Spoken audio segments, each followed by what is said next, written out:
What's up, guys? Welcome back, JE Live. It is a Sunday. Unfortunately, we have to go back to work or school or what have you on Monday. So I figured we'd do a Facebook Live, a YouTube Live, wherever you're getting this live. Yeah, what's up? How we all doing? McCoy, yeah, you were the first. Welcome. Peo, how we doing? Nugget Rose, what's up? Christian, Matt, we've already discussed that, but McVeigh the Leprechaun. L Pineapples, how we doing?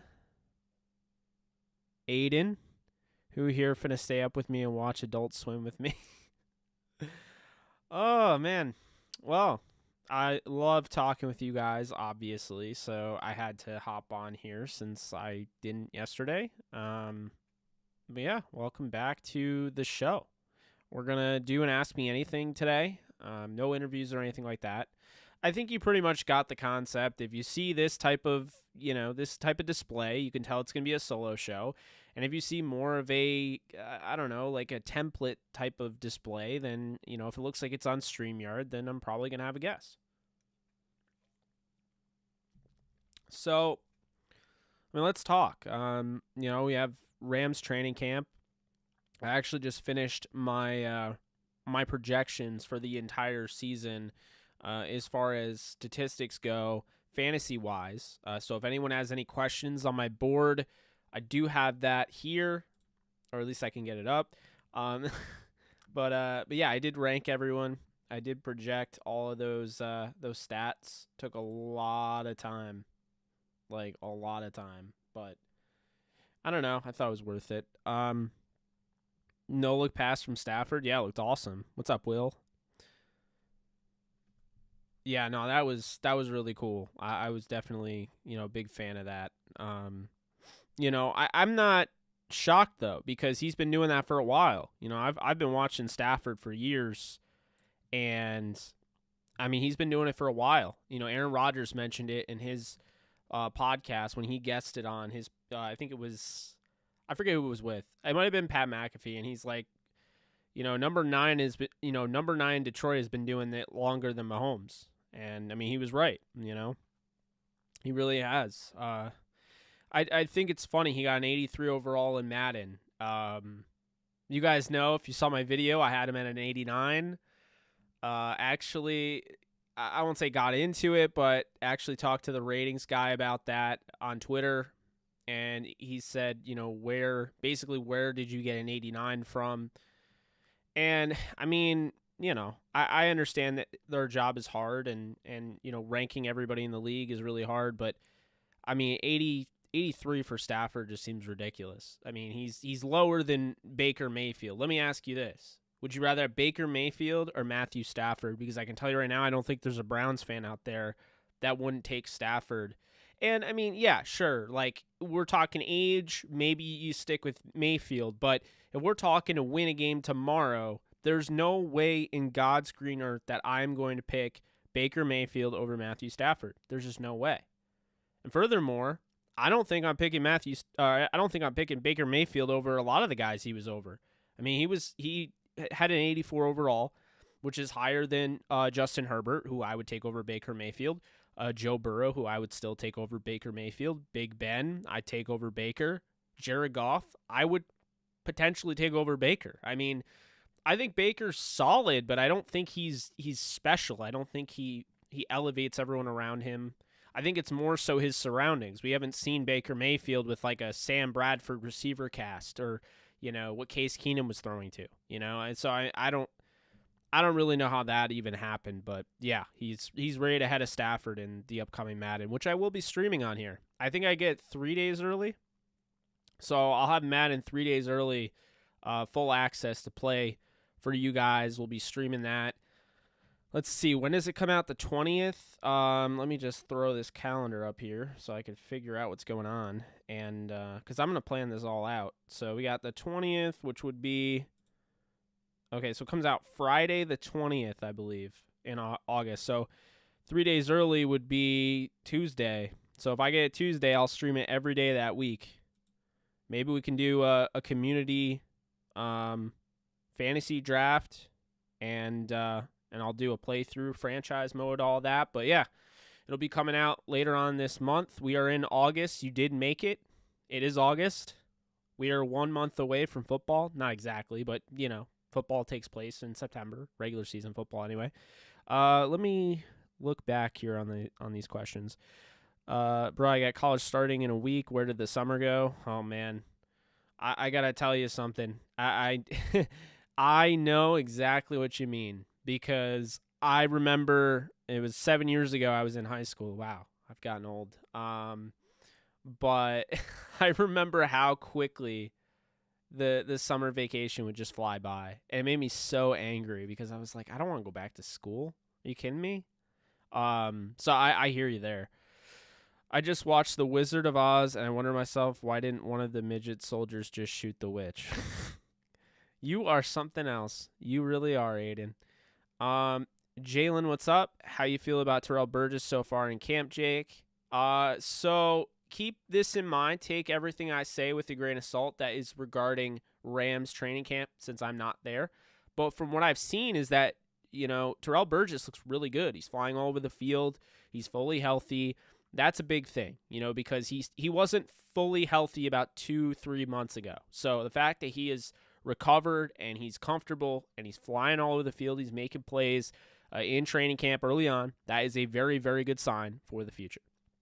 Terrell Burgess was finding his stride midway through the year and got hurt and was out for the year. Now he has an opportunity, huge opportunity with John Johnson out.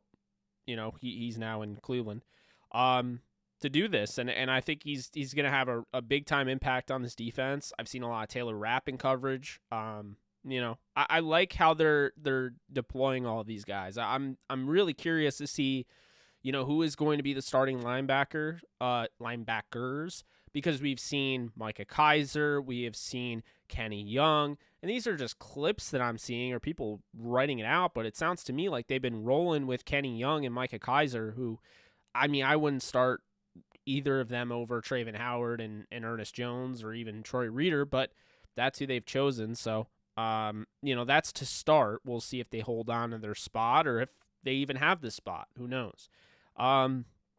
Jake Funk it looks like he's taken over the running back 3 early on in camp, which is a good sign for him. Anytime a rookie comes in, is instantly, you know, hops 2 guys on the depth chart. That's a good sign. That means they definitely like him. So we'll see with him. But if anybody thinks that he's going to knock Xavier Jones off the pike, Xavier Jones is pretty solidified, unless they go out and get a veteran, to be RB2. He is going to be behind Darrell Henderson. I know there's a lot of people saying there's going to be a committee backfield. I mean, to a degree, there could be. But don't be surprised if Darrell Henderson gets, you know, 250-plus touches. I mean, I really think as long as he stays healthy, they want to give that to him. They really do. But I think Xavier Jones could have 100-plus touches, you know. And honestly, if Xavier Jones had to come in and be the starter, I've said this before many times, he's a 1,000-yard rusher if you give him the carries. Like, he can do it. And I'm really curious to see how much playing time he gets. I'm curious to see, you know, if Darrell Henderson can stay on the field, what he can do. It's going to be a lot of fun this year, you know, and it's unfortunate to lose a guy like Cam Akers, but I guess if you could take any sort of silver lining away from not having Cam Akers, it's that you do get to see a guy like Xavier Jones, where in the past you might have seen maybe 5 carries all season. This year he might have 70 to 100. Like, we don't know. So the door is open for those guys. Let's see here. What up, guys? Just got my plane tickets for LA Week 1 Bears game. That's awesome, Ashton. I am jealous of you. Do you think Henderson can get 1K rushing and 600 receiving? I really like him. Akers being down can boost him. I believe in him.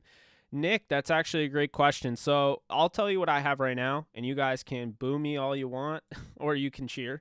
But I have Henderson as my 12th overall running back. I just ranked about 120 running backs, you know, for fantasy. I have him in a half PPR league. I have Darrell Henderson at the 12th overall spot for running backs. I have him just a tick below Aaron Jones, literally by a point. And so 1.1 points, Aaron Jones is ahead of Darrell Henderson. Jonathan Taylor I have by 4 points. Antonio Gibson by 11. Henderson just ranks ahead of Joe Mixon, Chris Carson, Clyde Edwards-Helaire, Mike Davis, and Ezekiel Elliott. I'm very high on Darrell Henderson. I have him, I can tell you right now, these are updated projections, as you guys saw earlier when I had Cam Akers in the fold. The projections had to change when he was gone. That's 1,500 yards now that isn't accumulated for Cam Akers. So my updated projection for Darrell Henderson, I have 250 carries, 1,225 yards, 7 touchdowns. And then I have, on the flip side, 56 targets, 38 receptions, 416 yards, 4 touchdowns, puts him at 249.1 points on the season in fantasy if you're using a half PPR. This was all half PPR recorded. So your question was 1K, 600 receiving.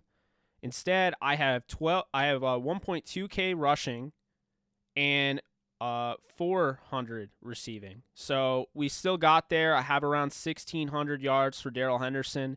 I just projected the whole Rams roster, so that's how I have it. And that's not, obviously accounting for the fact they could sign a veteran. It would take touches away from him, but I don't have them doing that at the moment. I think if they do, they're going to wait, but that's what I have to answer your question. What's Jake? How about that throw to Hendo? Oh, that was awesome. AZZA, that was awesome. I'm excited for Hendo out of the backfield because, he can make plays in the passing game. And that's why I have, where I have him, 38 catches for 416 yards. I don't think that's crazy. I don't. I think a lot of things are going to open up because of the Rams passing game. It's going to make things really easy so guys can run against, light boxes. They're not going to have a ton of guys. They're not going to have 8, 9 guys in the box. They're not going to be stacking.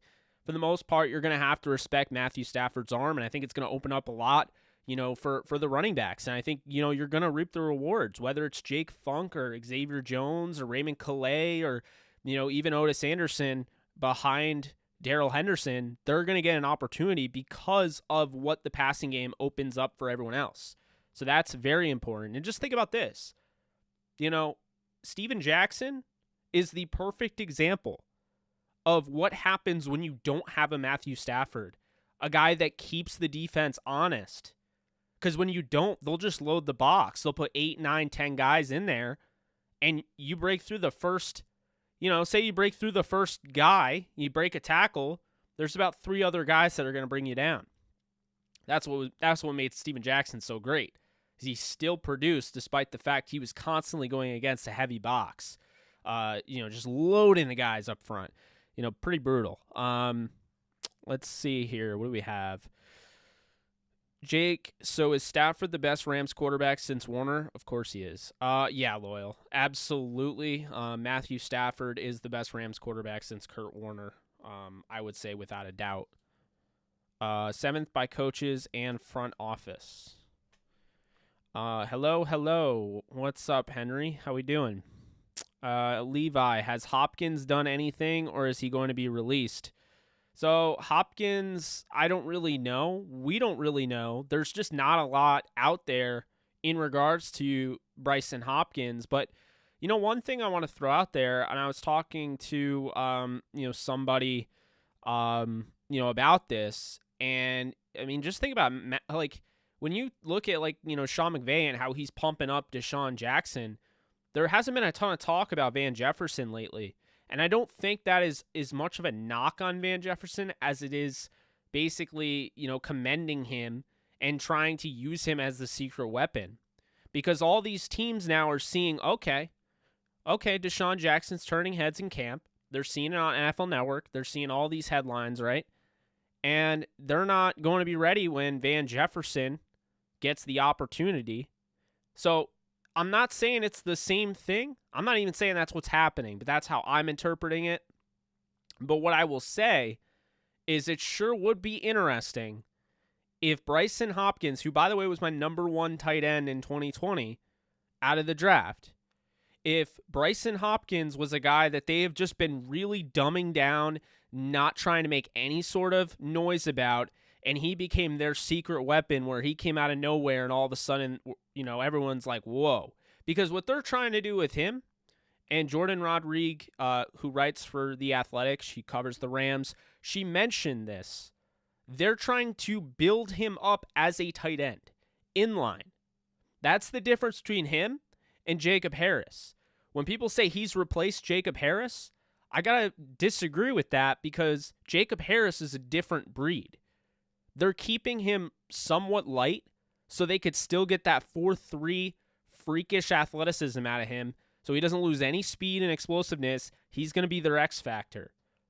But when you look at Bryson Hopkins, they're keeping him at his weight, and I think they're actually going to bulk him up a little bit so he can work as an inline tight end. So keep this in mind. You have, Johnny Munt, in my opinion. Johnny Munt is somebody that's here for another year. I think he's gone after this year. Tyler Higbee could be gone after this year. We will see. I would not be surprised if they're just holding on to Bryson Hopkins here, developing him, molding him the way they want to mold him, and then they have those two guys. They have Hopkins and they have Harris. That would be lethal if Hopkins can be anything like I expect him to be coming out of the draft. His biggest issue was blocking, and he had concentration drops in the end zone. If he shores that up, the potential is very high for him. I mean, I had him as a second-round grade, and the Rams got him the fourth. So that's not somebody I'm completely down on. I know already there's people writing him off, and I'm sure it doesn't help when you have Kendall Blanton making all sorts of catches too. But I'm not worried about Bryson Hopkins, and I'll tell you right now, if they end up cutting him or whatever, then then I'm wrong. But I've been wrong before, and I'm not afraid to admit that. I just think this is a guy that maybe they're keeping very, very close to the vest, and they're going to use him as some sort of magic trick, later on where maybe he becomes a starter. Down the line, or maybe he ends up having a secret role this year. I wouldn't be surprised. Don't assume that you know everything with Sean McVay, man. They are not going to show all of their cards, and that's the thing that I keep saying is the Rams are allowing everybody at camp to record these plays, they're not taking your phones away. Everyone's able to record all this. If the Rams we're implementing all sorts of wacky stuff that they didn't want recorded, they wouldn't do it in front of the fans. So what I would say is this. The Rams, I don't believe they've gone full pads yet. They might have. I don't know if they did today. I think they're going to do it next week. I think that was the deal. The way I see it, is you get those times during training camp when they're off limits. They're private, no fans are allowed, and that is when they will implement those because here's the thing. It's very simple. The Rams are an organization. They're a business. So, yes, they do want to have fans come in and be able to see that, have engagement, increase interest in the team. It works. You're just not going to not have fans come to those training camps. But make no mistake about it, there's a reason why there are training camps that are off limits to the fans. And that's because they're implementing things that you can't catch on film. They don't want that stuff out at all. And that to me is what always gets overlooked, is that we're not seeing what their offense is going to be. We're seeing what they want us to see. They don't care that is on, camera. Because if they did, then they wouldn't be running those plays. So that's a perfect opportunity for a guy like Bryson Hopkins or Van Jefferson or Ben Skoranek or whoever to showcase them when it's tight-knit, there's nobody around, you can't see, nothing's being spoiled. This is how it works. They're not going to tip their hand. So I just had to point that out because I know there are already people like, oh, why are they showing all their stuff already? They're not. They're not even close. And that's my thing there. So to answer your question about Bryson Hopkins, I understand there's some concern because you're not hearing about him. But I talked to Jordan last year about Bryson Hopkins, and she said sometimes it's good you're not hearing about him because he's doing the right things. And that was a really good point, is that if you're hearing a lot about somebody in training camp, it's either an overblown rave review normally, not to say all of those are overblown, but you know what I mean, or the guy's struggling. And you do not want to be hurt. If a guy is struggling, you do not want to be that guy that's having that out there. We haven't heard that about Hopkins, to be fair. So we'll see. But he could be huge for them if they do decide, hey, you know what, Higbee, we can't pay you anymore. You cost a lot. So, I mean, it would go against what was said when I talked to Bryson during the draft process, and he said they envisioned him as a tandem with Tyler Higbee. It would change that, but things change, and I mean, I didn't expect him to grab Jacob Harris where they did. I didn't expect Jacob Harris to play tight end. I didn't expect him to draft 3 wide receivers and move 1 to tight end, but here we are. So it's an unpredictable league. I mean, I don't think anybody expected the Rams to cut John Franklin Myers, the year after sacking Tom Brady in the Super Bowl strip sack, winning the Rams Rookie of the Year for their organization, cutting him the next year. I don't think anybody expected that. It's just you can't predict the NFL. So that's what I'll say about that. Let's see here. Do you think Deshaun Jackson will be our kick returner, or will that be somebody else? Good question. I think they're going to keep Deshaun Jackson away from that because they want to conserve his health. I don't think they're going to try to put him in one of the most dangerous positions you could be in football on a kickoff. I think they're going to keep him away from there. I think they're going to use him in his role as a deep threat, but I also think they're going to use him in the slot. He's a guy that can, win. If you throw it over the middle to him, a slant, he's got the speed where he's gone if you don't get a hand on him. So they're going to use him all over the place, and I think that's important. You don't want to throw him in there returning. You don't want to put him in any, position where he can tweak a hamstring or, an ankle trying to make a quick cut. I mean, it's a different ball game, and that was great when he was younger, but he's a little bit older now, so they have to be careful. They can't take for granted having all this speed and explosive ability and then get cute and throw him as a returner. That's what you have guys like Tutu Atwell for. I'd argue Robert Rochelle could potentially be in there. You have Jake Funk. You have Raymond Calais. You have Jeremiah Haydell if you want to keep him. I would not throw Deshaun Jackson there unless you're trying to put him in harm's way, which you wouldn't want to.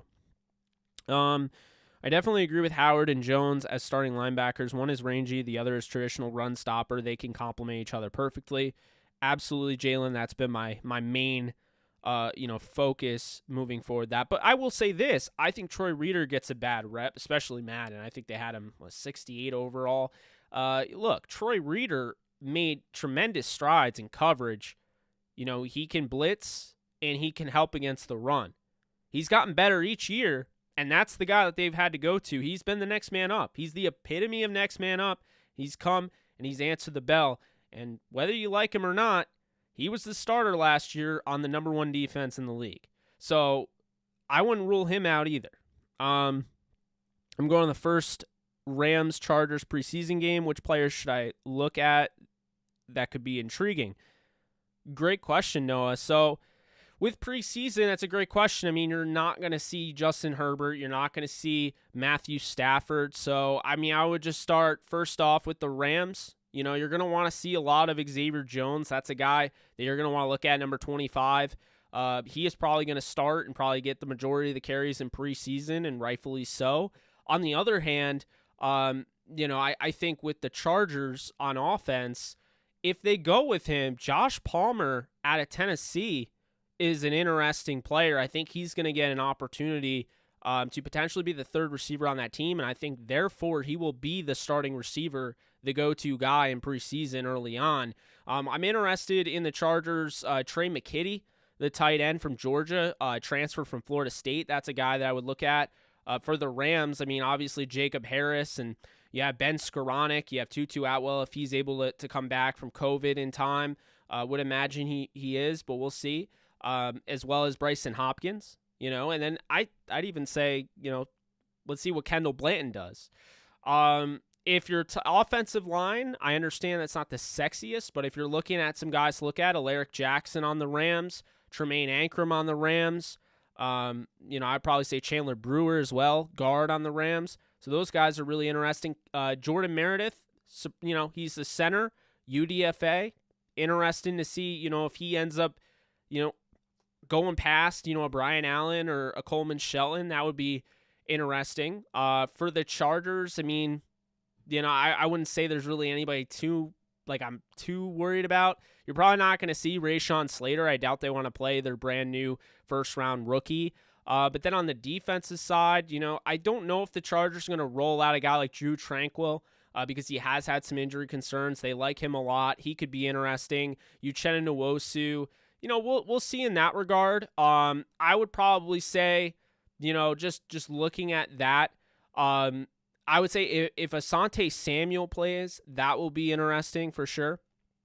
I believe they got Shaka Toney, if I'm not mistaken. I could be mistaken. No, they got the Duke pass rusher that I'm totally forgetting his name. Chris Rump.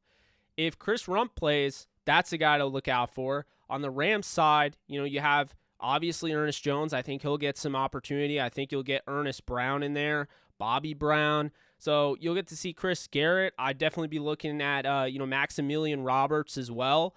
So there's a lot of guys there, not to mention Robert Rochelle in the back end of the secondary. And then maybe, you get to see, a Jovan Grant versus Paris Ford versus, Troy Warner type of deal to see who can battle it out for maybe the last spot potentially on that roster. So there's a lot of guys to look out for sure. Excuse me. There's a lot of guys to look out for sure, but yeah, it's definitely a good game to go to. The Chargers have a ton of talent. I have those two playing in the Super Bowl, so that's what I'll say in that regard.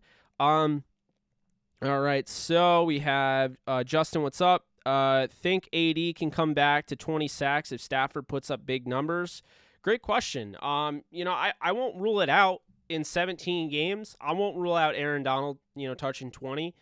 I think what would have been more likely is if they went out and they got a Justin Houston or, a Melvin Ingram to have that guy, veteran presence on the outside to go with Leonard Floyd. I think would have, opened up an opportunity for, not Leonard Floyd, but Aaron Donald to get those cheaper sacks that he has to really work for.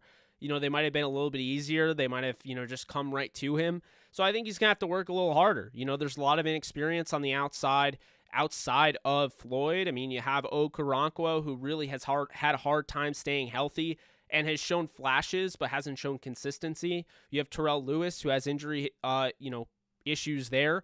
You have Justin Hollins, who I really like, but Justin Hollins is probably the best option. He's just not a super high-octane pass rusher. He's actually turned more into a run defender, and he's done a great job in coverage. So Aaron Donald's going to have to work for it like ever, but I am curious to see, that defensive line, how big of a drop-off Ashawn is from Michael Brockers, or if he's better. That's something to keep in mind. And I think having, one of the best nose tackles in football right now in Sebastian Joseph Day is going to be huge for Donald as well. So that'll be interesting. I don't know how they're going to deploy, Ernest Brown the fourth or Bobby Brown the third, but, those guys, Gaines. I think Aaron is probably going to be around 16 sacks. I mean, I don't think he's going to hit 20, but I wouldn't be shocked if he did. I think it's definitely possible. Averaging nearly a sack per game, I think, is more likely for sure.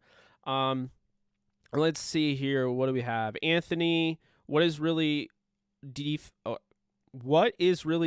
potential? Honestly, no biased opinion. We lost a lot. So are you asking for what their potential is this year? Because, I mean, I think their potential is very high. I think they can still be the number one defense in football.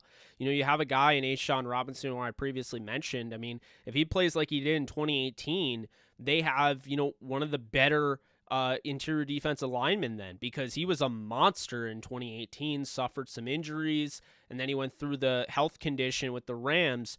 But if he's 100% and he's lost weight and he moves well, I mean, that's a freaky guy. He's taken edge reps before. I mean, he can kind of move over. So It's going to depend on him. It's going to depend on, getting, hopefully the same type of production out of Leonard Floyd, having at least somebody emerge on the other side of Leonard Floyd, having the linebackers not be a total vice on this defense. And then, of course, the secondary. You have a very young secondary. It's Jalen Ramsey, and then you have Darius Williams. Those are your older guys. But after that, it's a lot of Dante Dion, David Long, very, not really experienced guys. And then you have, Jordan Fuller, who might end up having to call the defense, so he's going to have to be up for that. I think he is.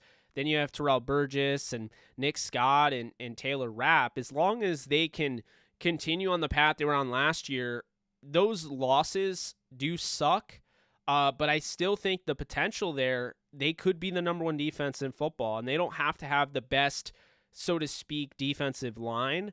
But they have Aaron Donald and they have Jalen Ramsey, and those are the two best defensive players in football, and I think they make everything easier for everyone around them.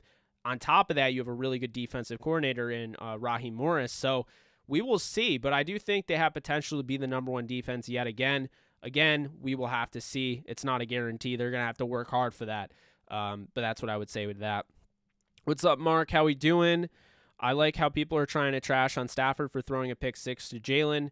Yeah, it's hilarious to me. I mean, everybody throws interceptions in training camp. I mean, Goff threw a few.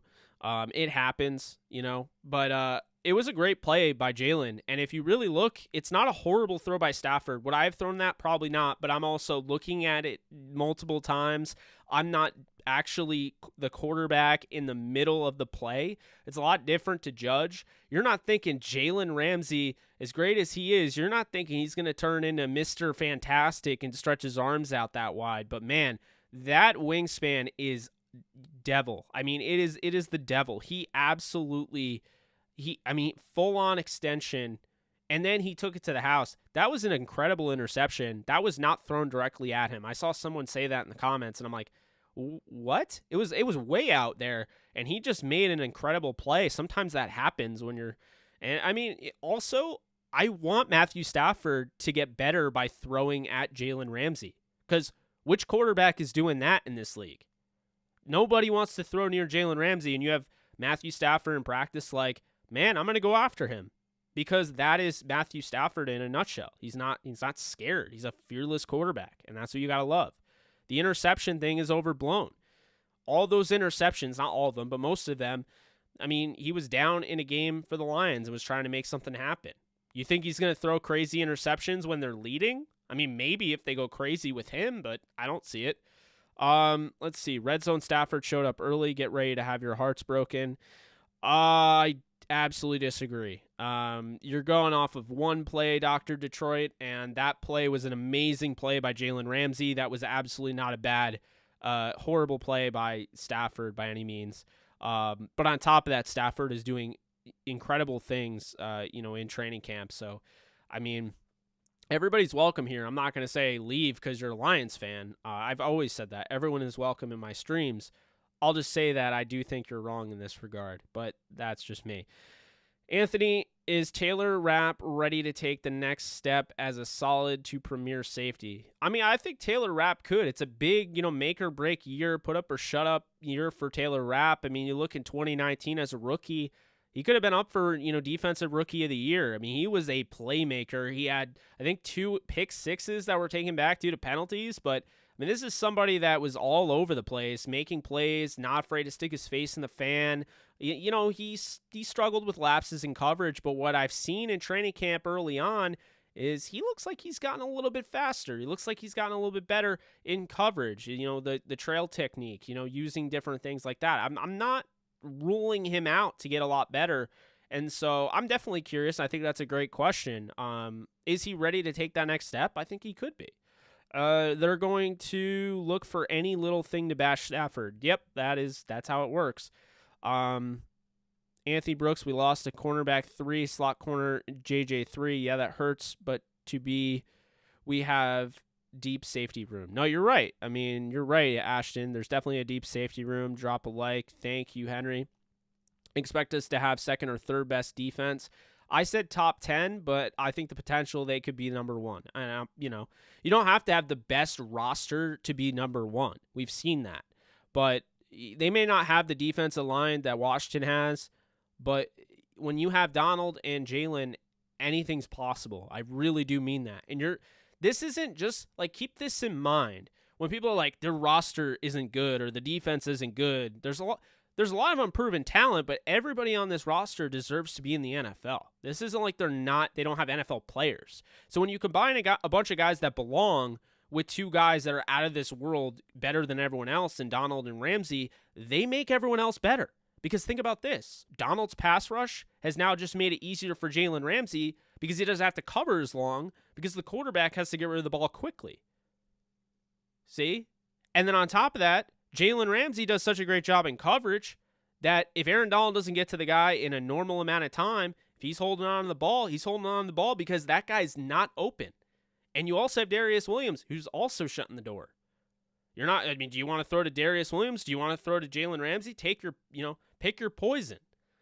And just, the way Jordan Fuller played last year, occupying, the back end of the secondary, making plays, obviously 2 interceptions on Tom Brady.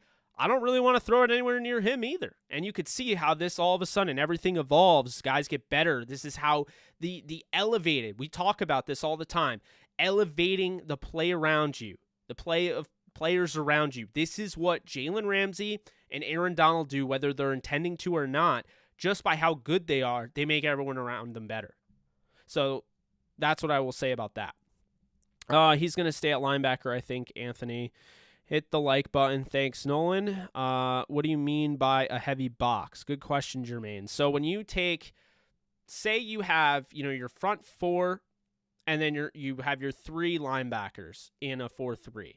Or say a 3-4, you have your 3 defensive linemen and 4 linebackers. So you have 7 in the box. So, basically there's this imaginary box. You have 7 in there.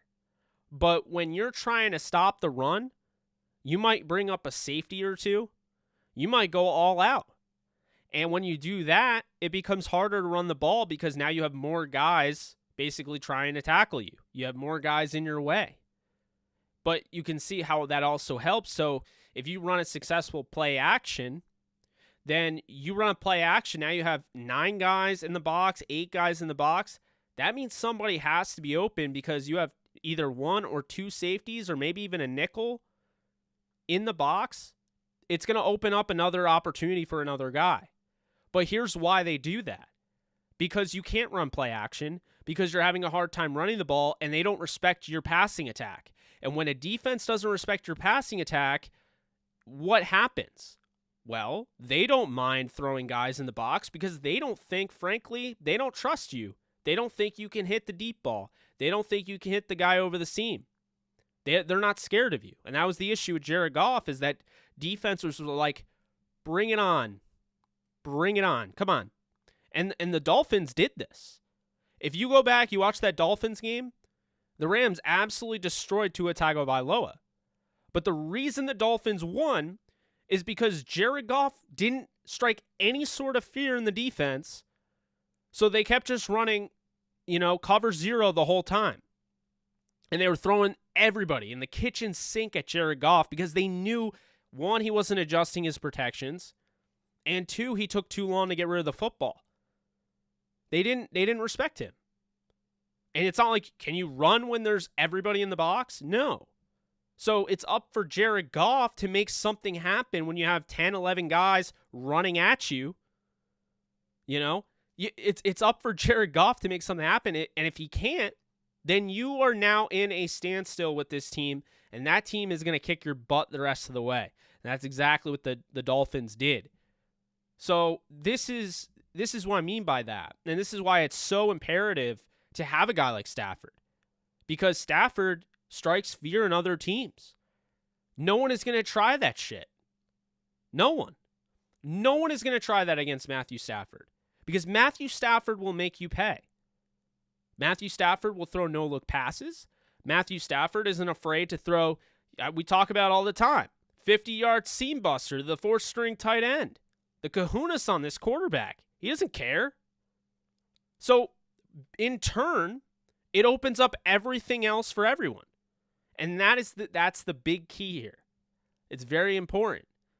So this is why a guy like Darrell Henderson, who you may worry about, maybe he has 4 yards per carry you're worried about. He had 4.3 last year with Jared Goff as his quarterback. This year he's got Stafford. This year there's not going to be as many guys trying to tackle him. As soon as he grabs the football, he takes the handoff. So there's a good chance Henderson is going to go at least over 4.6 yards per carry. I have him around the 4.8 mark, which is really good. 4.5 is real. 4.5 is good. 4.8, 4.9, 5, it's very good. And I would not be surprised if Henderson approaches those numbers because, quite honestly, we haven't seen this. As good as Jared Goff was at his best, Jared Goff was never willing to throw into double coverage and do the things that Stafford has no issue doing because Stafford doesn't think about that. It's become second nature to him. He has developed in every single aspect of his game as the league has gone on. And I think that's something to be said. And I think this is exactly what we mean when we talk about elevating the play of everyone around you. This is exactly the embodiment of Matthew Stafford. So when I say this guy's a top 6 quarterback, it's not because I'm a homer. He's been top 10 his whole career. Now Drew Brees is retired. Now Peyton Manning is retired. Tom Brady is going to at some point hopefully fall off because he's like 44 now. Ben Roethlisberger isn't in that top 5 category anymore. But Matthew Stafford is now, he's still a top 10 quarterback. And he's going to a place that has Robert Woods, who's consistently a top 15 wide receiver every year in fantasy. Cooper Kupp, Van Jefferson, Deshaun Jackson, Tyler Higbee. I mean, he's got the weapons. The offensive line was top 10 according to PFF last year. And the number 1 defense from last year. So yeah, I think it's entirely reasonable to expect that Matthew Stafford ends up as a top 6 quarterback this year. Not just fantasy, in general. And that's why the league voted him as 7th. Madden may have put 83rd, 83 overall. But, I mean, we know. We know that's not it. He's going to be near 89 by the end of the year. So no doubt. Anyway, let's see what we got. Detroit, the most fourth quarter comeback, says you're wrong. Lions just suck. Stafford will put up 40 points and defense will give up 45. Can't win in a system like that. Dr. J, this is exactly what I said with Tony Romo. Everyone who bashed Tony Romo, or it'd be funny when Cowboys fans would tell me, I mean, I was little, but I remember, being in high school, being in, middle school and hearing, oh, Tony Romo sucks. Tony Romo gave us the game. I'm like, Tony Romo just went against Peyton Manning, threw 6 touchdowns and lost because your team gave up 7 to Peyton Manning. I understand it's Peyton Manning, but how is that Romo's fault? He'd get the ball back with 19 seconds to go 80 yards, and he'd throw an interception at the end and be like, same old Romo. It's the same thing with Stafford. What is Stafford supposed to do? Oh, 30 seconds left. They're down 20. Do you want him to kneel it? Or do you want him to try to make something happen? Like, that's the thing that I crack up with is that, it's all, oh, he couldn't win the big game. Oh, I didn't know it was tennis and it was one person. I didn't know this became tennis and this was a 1v1 type of sport. There's 52 other guys on a freaking roster. Can we stop with that narrative? It's so tired. Like, it's ridiculous. Our secondary is so scary right now. Secondary is pretty good. I'm not going to say it's so scary because you have 2 awesome corners, but there is some uncertainty with the safeties. I love Fuller. I love, Burgess, and I'm a big fan of Rapp and Scott. But if those guys were to have a weird, year 2 or year 3 or what have you, the Rams might be in a little bit of trouble. I don't expect that to happen, but I wouldn't say that they're like striking fear in other teams the way the second, like the 2 corners are, because those 2 guys are going to make everyone around them better. Aaron Donald's going to make everyone around him better. But we will see if those guys can take the next step. Are they going to ride the coattails of everyone around them? Or are we going to see them actually get better? Not just like temporarily better because of who's playing with them, but to the point where, like, if Jordan Fuller went to another team, he'd be the best safety on that team. That is what I want to see. I want to see that jump. I think that's a big thing in this league, is that you see guys that get exposed because they're around the same types of, oh, well, this guy played with, Jalen Ramsey, or this guy played with this guy, or this, I want to see these guys actually get to that next level without having the help that they need. And you can have help for sure. But for instance, last year, Jordan Fuller didn't have to do as much because he had John Johnson. So keep this in mind. Now Jordan Fuller has to do more. So we will see if he's up to the task. I think he is, but we don't know until we know. So, sub and join if possible. Some of the best Rams content on YouTube. Appreciate you, Ashton, as always. Let's see. I'm a Lions fan, by the way. There hasn't been any talk. Terrell Lewis either is he getting any snaps? I don't know. I haven't seen 52 at all, so I'm gonna assume maybe he's doing some limited work, individual work, but I'm not really sure. Let's see. Red zone is always going to be an issue when your team can't run the ball. Exactly. Fun fact, the Lions started Zach Zenner in Matthew Stafford's last playoff game. The worst running back that Jared Goff had as his starter in a Rams playoff game was C.J. Anderson. So, I mean, C.J. Anderson has been he's been with the Super Bowl for the Rams, with the Broncos. I think he went to 2 of them. I'm just saying. Let's see here. I know it was because of injuries. I'm not saying that they wanted to start Zach Zenner, but, still, they started Zach Zenner. So, I mean, let's see here. Dr. J is speaking the truth. Funny how the media and other fan base have blamed most all the Lions' problems on Stafford. Yeah, of course. It's the easiest scapegoat. Stafford's the easiest scapegoat because he's the one at the end of the game trying to make something happen. He throws an interception. You could just say, oh, Stafford. Happens all the time. Especially, we're in the era of red zone. NFL red zone has changed people because they will literally watch red zone and they won't watch the full game, which I'm not hating on Hansen at all. I think he does an incredible job, and I watch red zone. I think it's great. But let's be real here. If you're only watching red zone, you're missing all the context of the actual game because you're only seeing when an opponent or whoever gets into the red zone or is the closest one to scoring at that time. So my argument here is that for people watching NFL red zone, for the Lions, they could have something riding on that game, so there's a bias there. There could be a bias them in DFS having Stafford. It shows up on NFL red zone, and you see Stafford throw an interception. No context, but you see it's at the end of the game, and Stafford threw a pick, and it's just like, oh, Stafford, you suck. And I've seen that before. I've seen people at a bar do that. But there's no context when it comes to red zone. Like, Hansen does as much as he can, but you can't possibly cover every single game like, like a fine, a thin tooth comb. You just can't.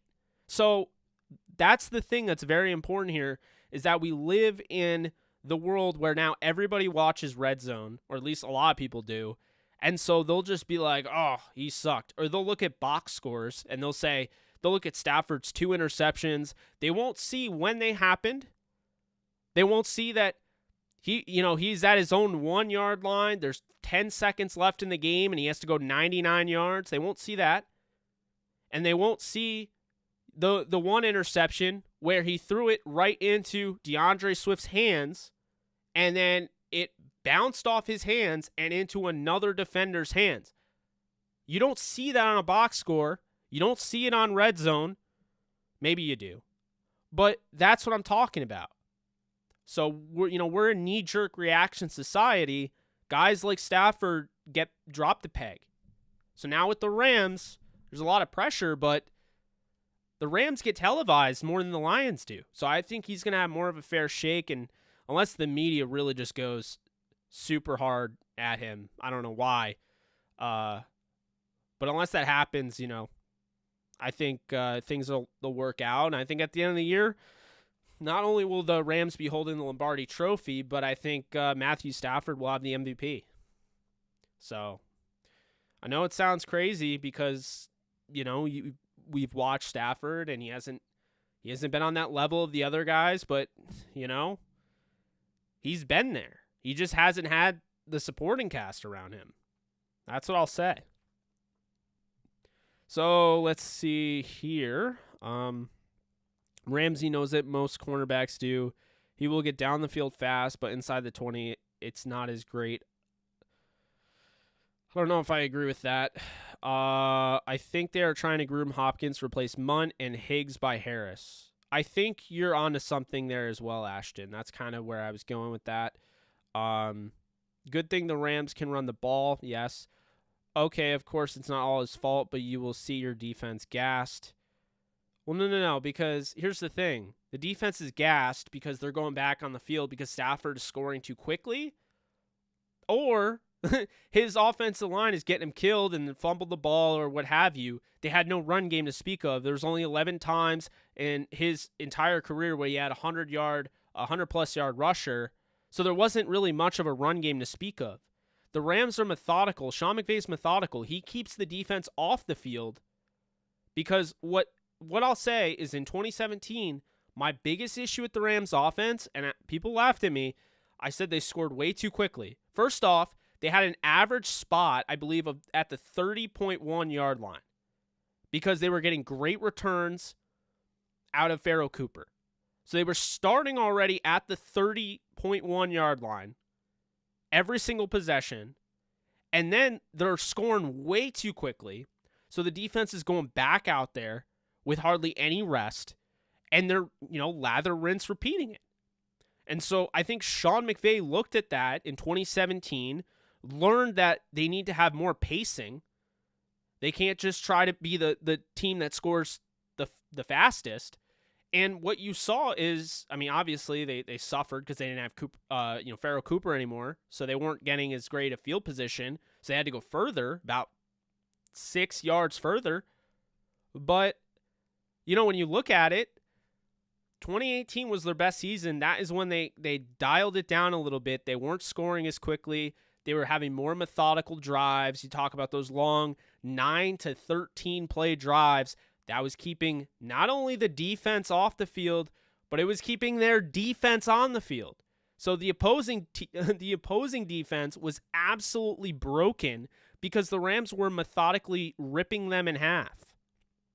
Look at 2018, just what they were able to do. A big reason why the Rams beat the Vikings, besides the fact Jared Goff was unbelievable in that game, is because they managed the game so well. Mike Zimmer managed the game extremely well on the other side, but the Rams did just enough to be the last team to hang on to the football, get a nice stop at the end of the game by Ndamukong Suh, sack on Kirk Cousins to end the game. That was done because they changed their tempo style. They were way too quick to score in 2017. 2018, they adapted. 2019, they weren't the same offense. 2020, they weren't the same offense. I think 2021, Sean McVay has been in the league now as a head coach for, this is his 5th year. I don't know, 5th year. Sean McVay knows now. He knows he can't be doing that. So they're going to be very methodical in that approach. They're going to keep opposing defenses on the field and their defense off the field. And that is the difference. The Lions did not do that, especially when they had Calvin Johnson, because you talk about a guy that was a lightning in a bottle, could literally just throw it up to him, and he could make a play. He could take 3 guys and carry them in the end zone. The Lions are a horrible example because they Sean McVay has never had a team like that. So that's my thing, is that now Stafford's going to a team that just, in my opinion, I think does a way better job of managing the game. And not just, I guess it's not really my opinion. I think it's just facts. It's why he's 37-0 when leading at halftime. If Stafford was up 37 times leading at halftime, if he had an opportunity to control the game instead of being down by 17 or 10 or what have you, his interception total would have gone down and his wins would have gone up. That's the difference. Okay, so let's see here. I'm trying to find this. Letting Higbee go wouldn't be ideal if we're sticking with our zone running scheme. That is true. I think that's why you would have to develop Hopkins as a pure inline tight end. Oh, they're doing pads tomorrow. Good call. I'm going to Rams camp next week, leaving on the 9th. Awesome, Mark. New year, UOST a lot. Let's see who holds up 17 games, dude. Let's see. Also, when all you have is a passing attack like Detroit did, you can't have long sustained drives which allow the defense to rest. This is not the case in LA. Well, this is exactly what I was saying, Dr. J, so thank you for putting that out. Long sustained drives are the key. If you can't bring that together, you can't sustain a long drive, you're going to have an issue. Wow, I'm so far behind. I'm trying to wow. And then of course it updated, so now I just lost where I was. Let's see what we got here. Okay. All right, sorry for them being rude. To be fair, the Rams have a better rate of not allowing first downs on at least last season. You should make a video about this specific topic. Bro, why you even here? Okay. We have some good depth in secondary. Anthony, I think Burgess took the other safety job. I think so too. Dude, no way Henderson gets 1,600 yards or being biased, man. I'm a Rams fanatic, but bro, our line isn't that good. Anthony, I would disagree. I would say right now the Rams offensive line is at the very least top 15. But when, like I said, when you have the factors of Matthew Stafford opening things up for the run game, at the very worst, Henderson could go for 4.4 yards per carry. So I don't think it's crazy to expect 1,600 total yards on, let's see, close to 300 touches when you factor in 250 carries and 56 targets. So let's see. We want fans of any team to be welcome here. Exactly. I can't wait. Birthday present for my kiddos. That's awesome. I'm going to warn you, Matt is not the second coming. He is good. You just better have everything else or you are destined for a repeat. But here's the difference, though, with the Lions and the Rams. The Rams were just in the divisional round and had an opportunity to beat the Packers. If Aaron Donald was fully healthy, they probably win that game and then move on to the NFC title game. So when people are like, Stafford is this, he's not going to get it done, Jared Goff almost got it done with 9 fingers. And they didn't even find Jared Goff. They've come out and basically said it without saying it. This guy held back the offense. And now we're seeing that Stafford's not doing that. So I don't even understand the logic where it's like, well, you don't understand. Matthew Stafford is not going to get you where you want to go. They were almost there with Goff. And the way they look at Matthew Stafford, the way I look at him, the way many people do, is that he is a significant upgrade over Jared Goff. So if they're almost there with Goff, that would have to at least translate to an NFC title game. At least. And, let's be honest. If Aaron Donald wasn't 30% healthy and was 100%, that's a different game. Not having him, there was no push on the defensive line. Guys didn't step up. I understand, your whole team has to play, but this is my thing, is that I will say people that are acting like, Stafford is not going to do it, I don't know how much further the Rams truly have to go. They could have won the Super Bowl last year. Let's not forget, not only did they almost beat the Packers with a 30% healthy Aaron Donald and a 9-fingered quarterback and no Cooper Kupp, but they beat the team that won the whole damn thing. They in their house. Jared Goff went toe-to-toe with Tom Brady and outplayed him.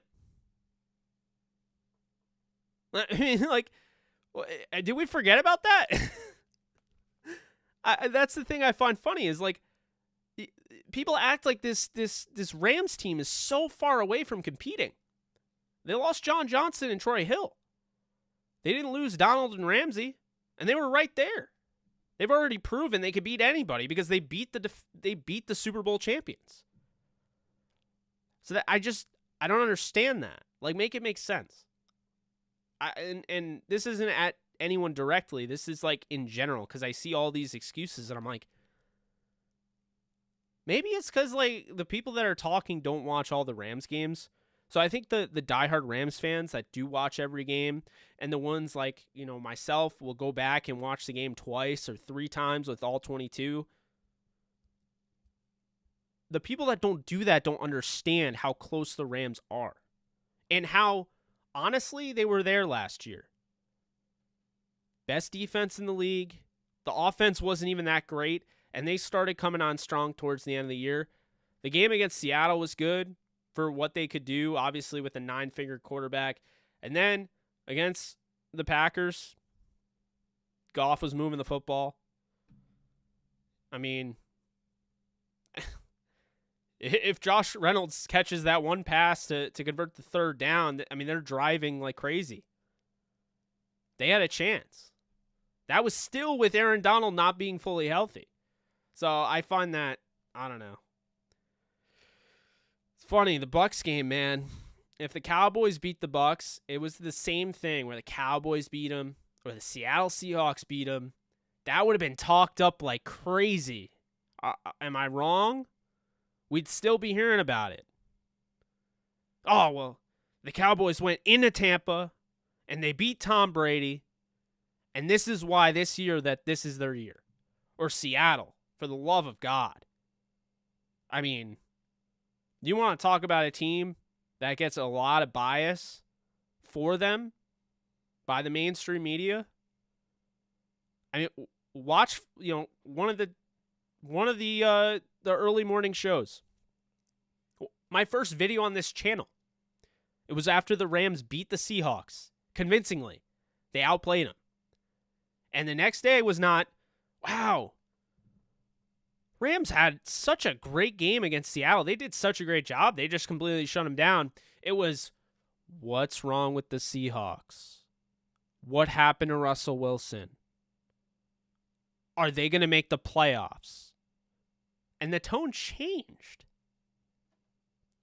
But then, of course, later on, when the Seattle Seahawks beat the Rams, keep in mind there were multiple injuries in that game. You lost Darrell Henderson for the year with a high ankle sprain. Jared Goff got hurt. He played hurt. When you had that happen, everyone's like, Seattle, they're Super Bowl contenders, man. Got to watch out for them. And then the Rams went into their home in the wild card round as a 6 seed to their 3 seed, and they knocked him out. And honestly, the score doesn't indicate how close that actually wasn't.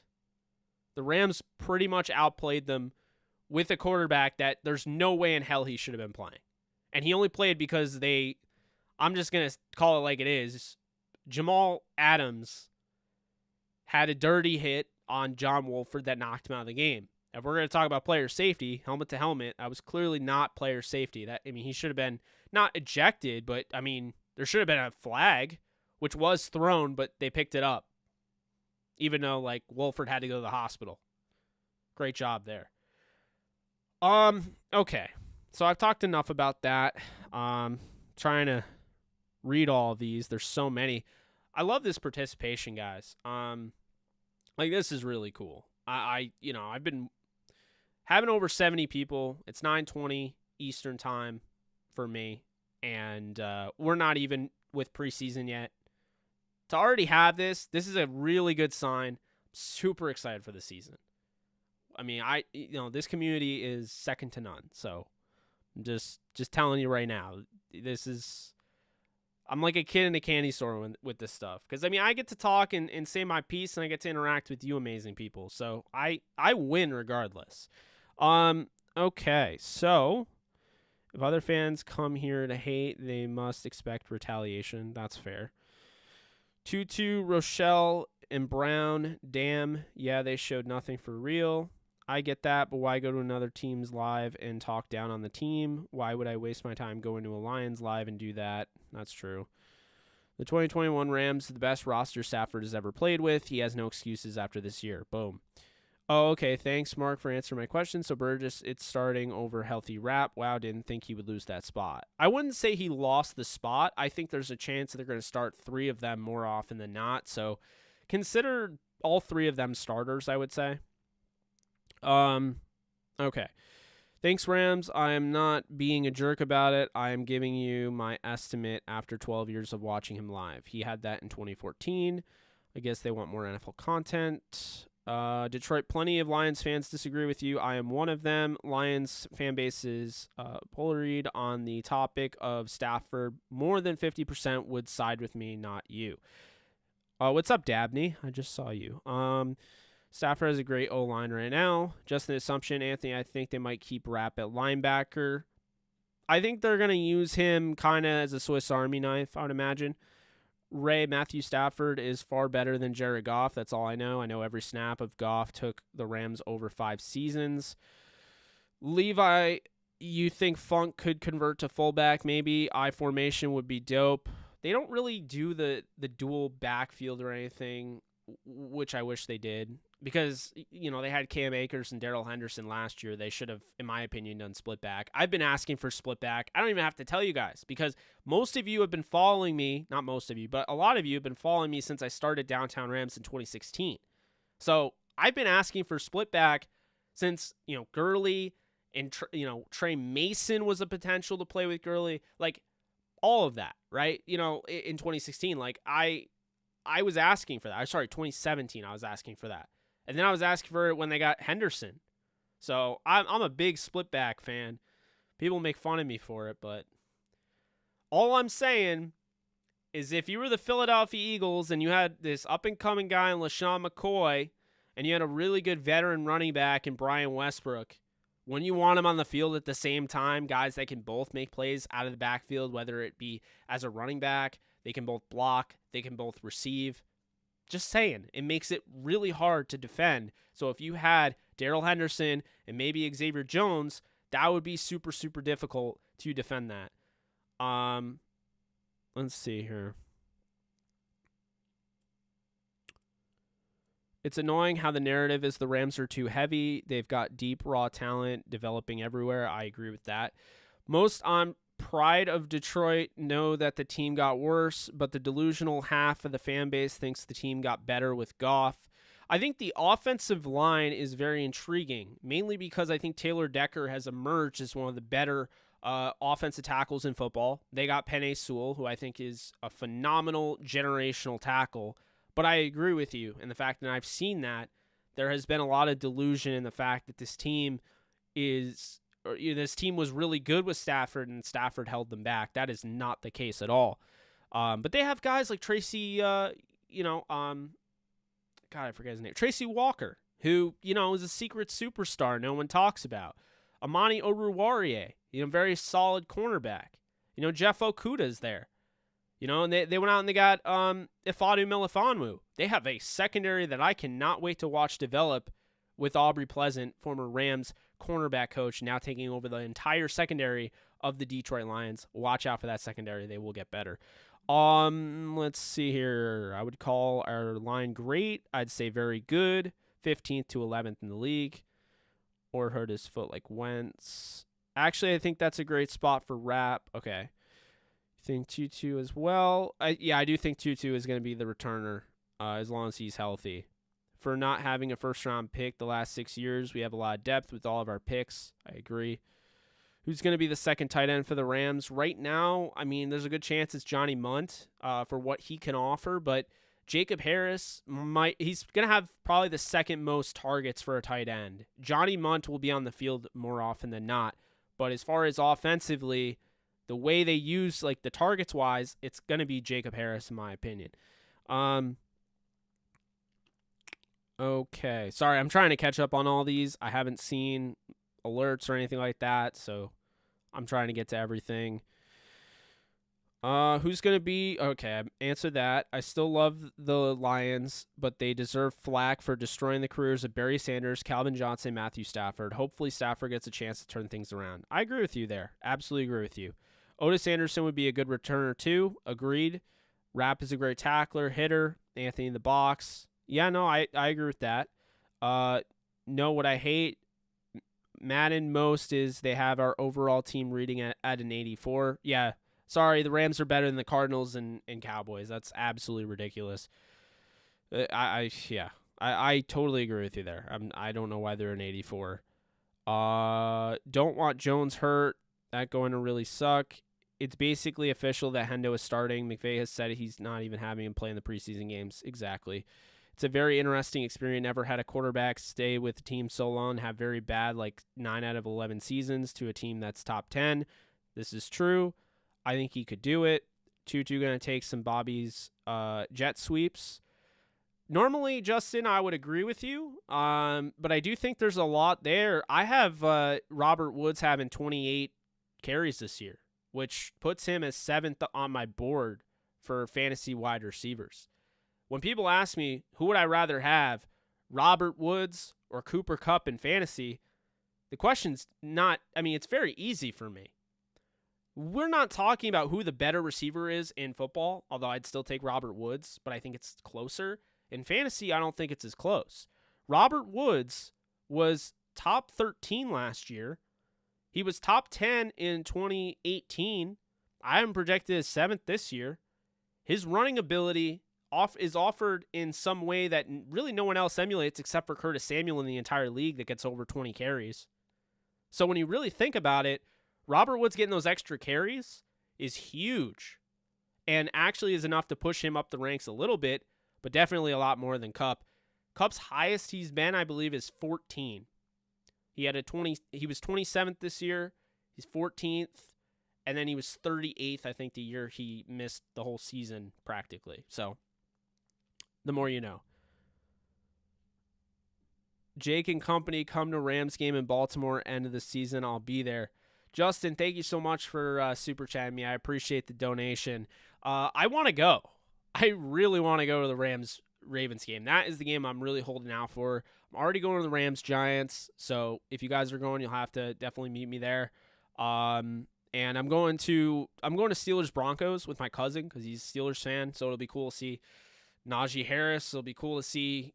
Hopefully Drew Lock is shutting down the haters. I'd like to see that. Javonte Williams on the other side. Vic Fangio's defense. That should be a fun game. But, yeah, gotta love that football's back, though, for sure.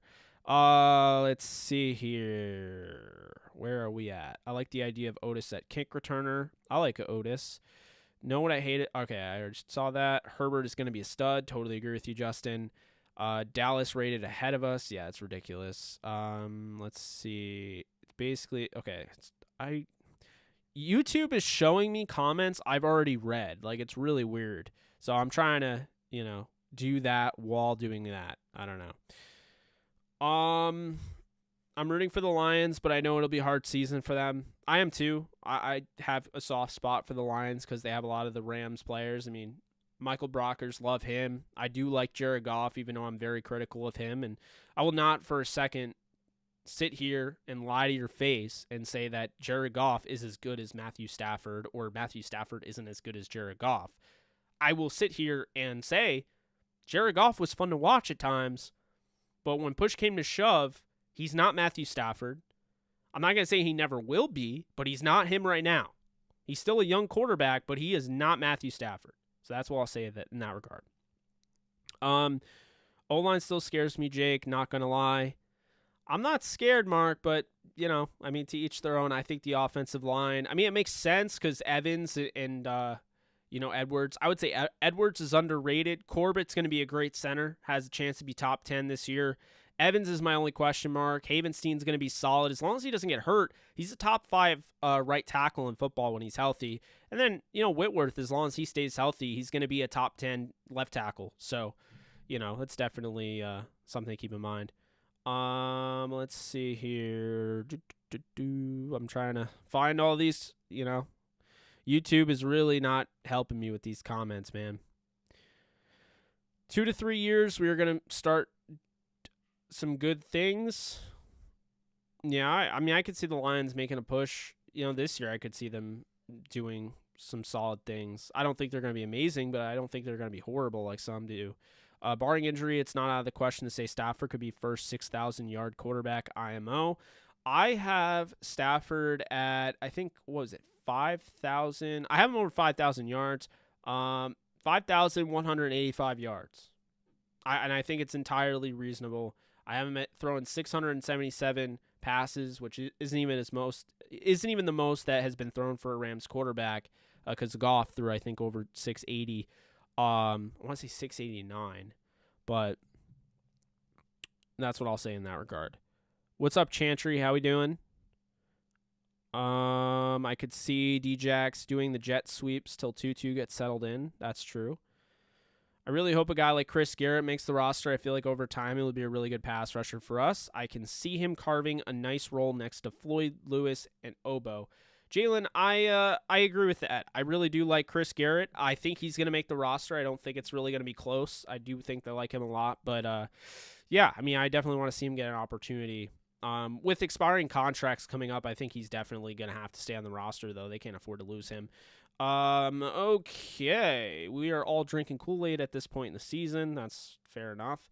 Will they prioritize D? Will contract with another big year? It's definitely...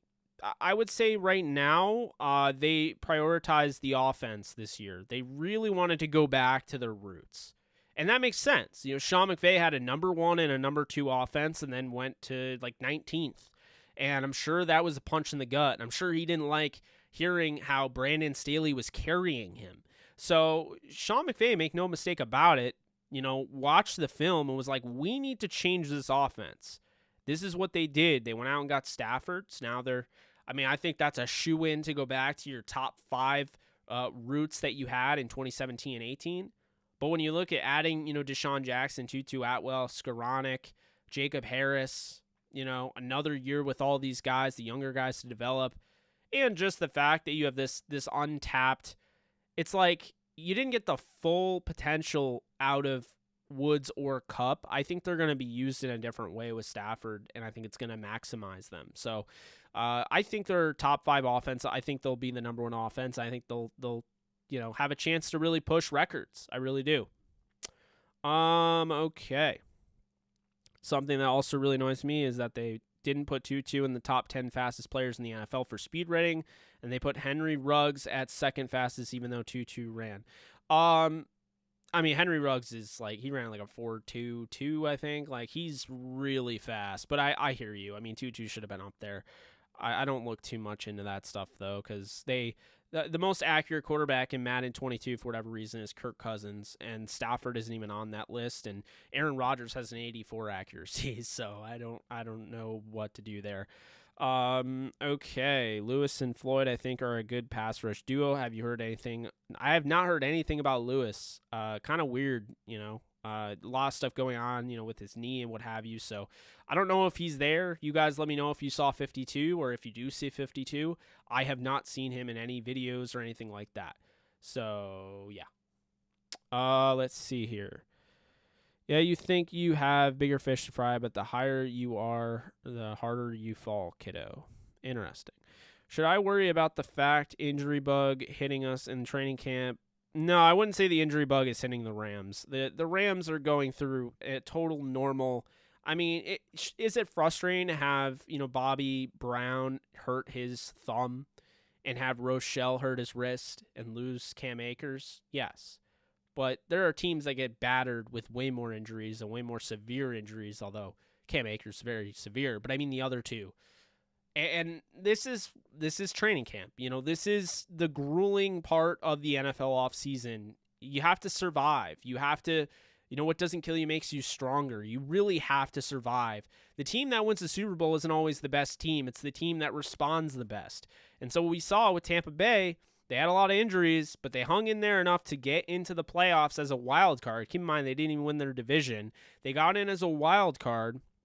And so that allowed them to have an opportunity to get guys, you know, like Vita Vea back that were hurt. And that was a key component for them. And they were able to rally around that. And that's the thing that's really important. You gotta continue to survive. You gotta truck along. You gotta adapt. If you can do that, wait until you get reinforcements back. That's how you can win. And so I think that's a big point of the NFL season, is that it's not meant that the best team all year is the one that makes the Super Bowl. It's the team that responds the best and has the best plan of attack despite dealing with adversity, because you're going to deal with adversity when you have 17 games in a season. It's going to happen. So that's what I'll say in that. Watch out for SBJ, easily top 10 nose tackle in NFL. Very underrated. No, I agree with that. If they're always up big, 80 pins his ears back too. Yes. Should I worry? Okay, we talked about that. You sound salty. We got Stafford. Go watch Goff now. Calais or Otis Anderson Jr. That's tough. I can't really decide. I like them both. I have a feeling Calais is probably not going to be on the roster anymore, which is sad. But yeah, I do like them both. Rams should have kept Sue. Letting him go was an absolute mistake. 80 only got 19 that one season because of Sue, IMO. I wouldn't say they should have kept Sue, because Sue, he was on and off. You know, he had some big games, especially he really helped them down the stretch. But there are also some games where he was completely stonewalled the whole game. So I wouldn't say Sue was like a dire one. I think the biggest one that a lot of Rams fans would say was Saffold. Losing Saffold after 2018 was brutal, because here's the issue with 2019. And the fact the Rams almost made the playoffs and would have made it in the current format says a lot to Sean McVay's game planning and his scheming. And on top of that, to that roster talent. And the reason I say that is because when you look at 2019, they went ahead and they started Brian Allen, who had never started at center before because John Sullivan had retired, and they started Joe Noteboom. And here's the thing. We never got to see if that would work or not because Noteboom got hurt and Brian Allen was out for the year. So there was a lot of, shuffling. They had to make a trade for Austin Corbett. If you remember, it was for, future 5th round pick.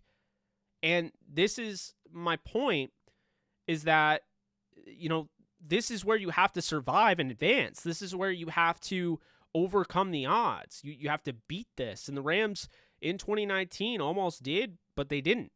Almost doesn't count. So that's the thing. I think a lot of people forget losing Saffold and then having to rely on these young guns and having them both get hurt really threw a wrench into the Rams' plans. And really, it rattled Goff. So that's what I'll say in that regard. Okay. I don't love Goff, but I was ready to move on from Matt. 12 years and nothing but stats. What should I watch at first? Oh, no, I answered that already.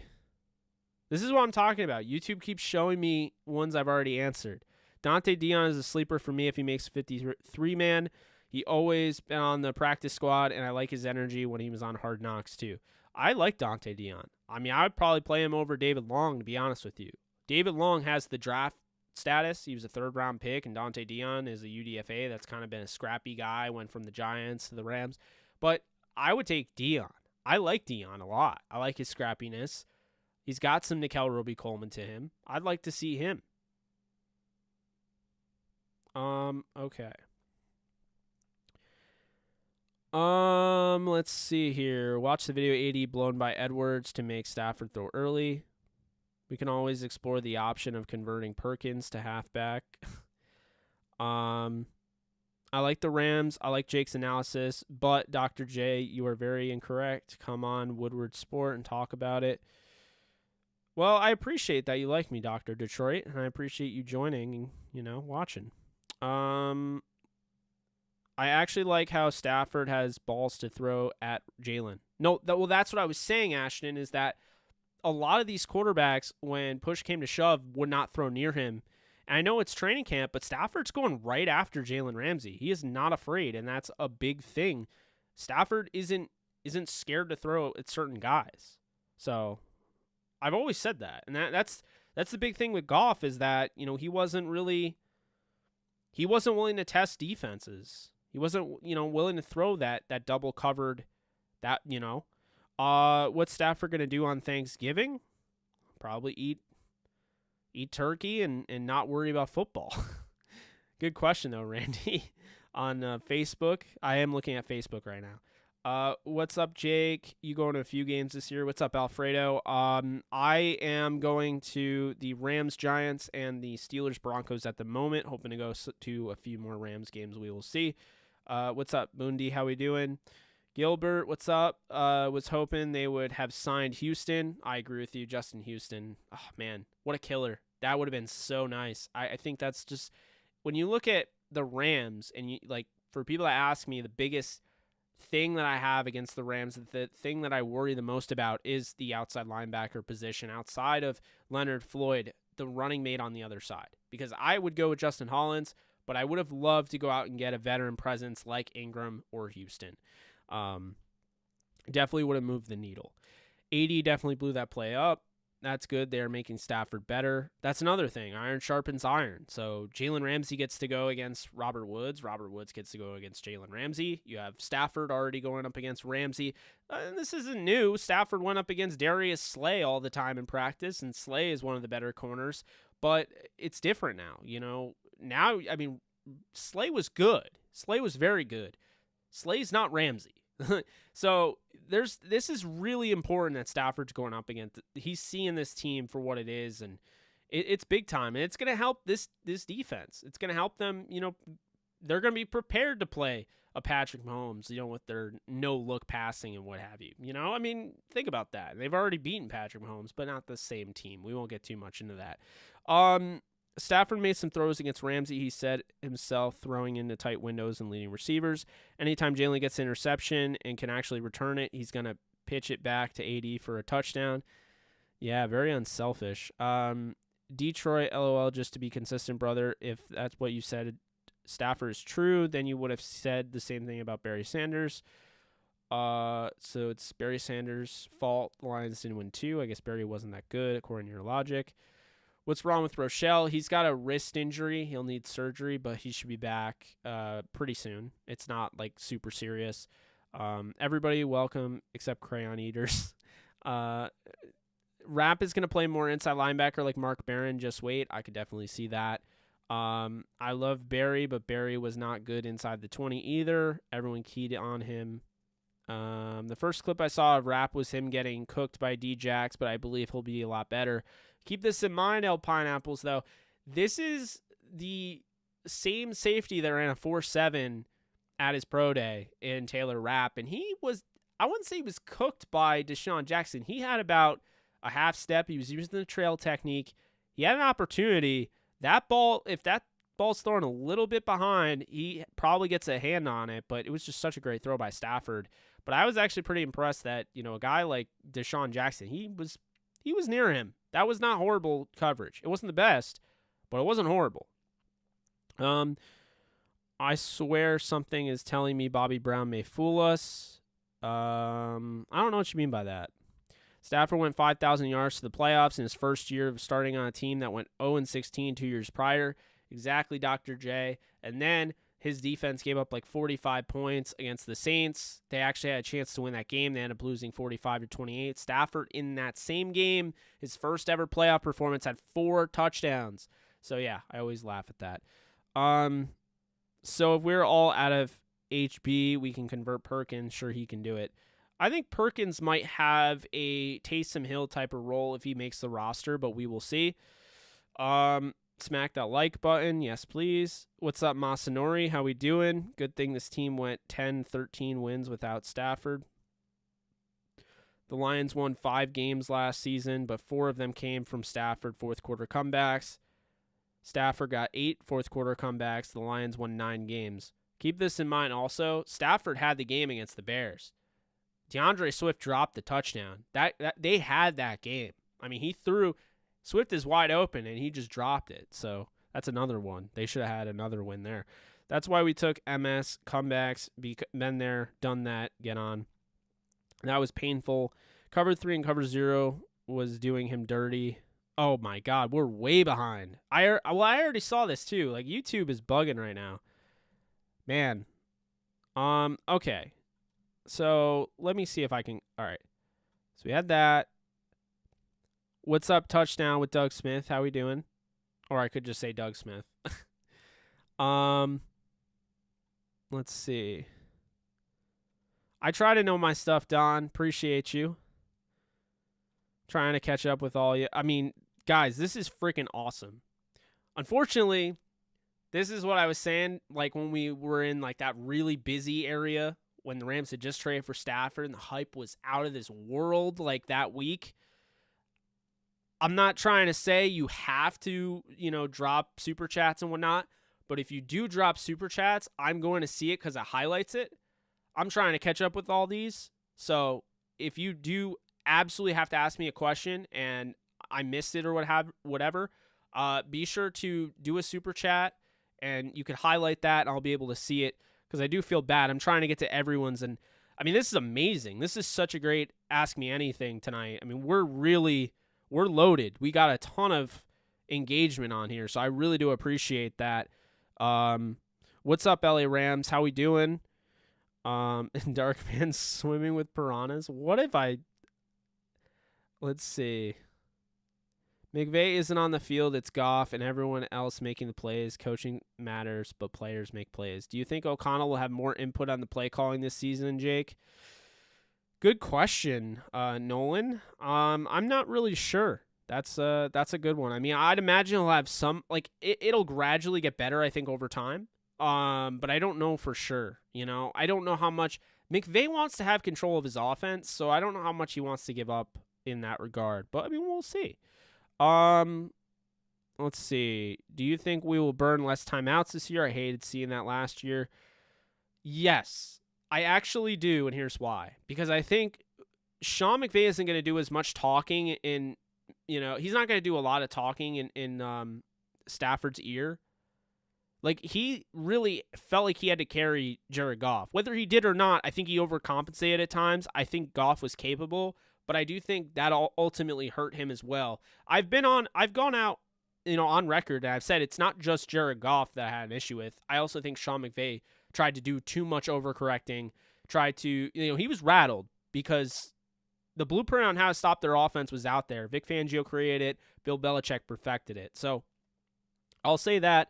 I do think because of, those instances where you had Goff talking in his ear, he got up to the line. By the time he got up to the line, there's 5 seconds, left to snap the ball.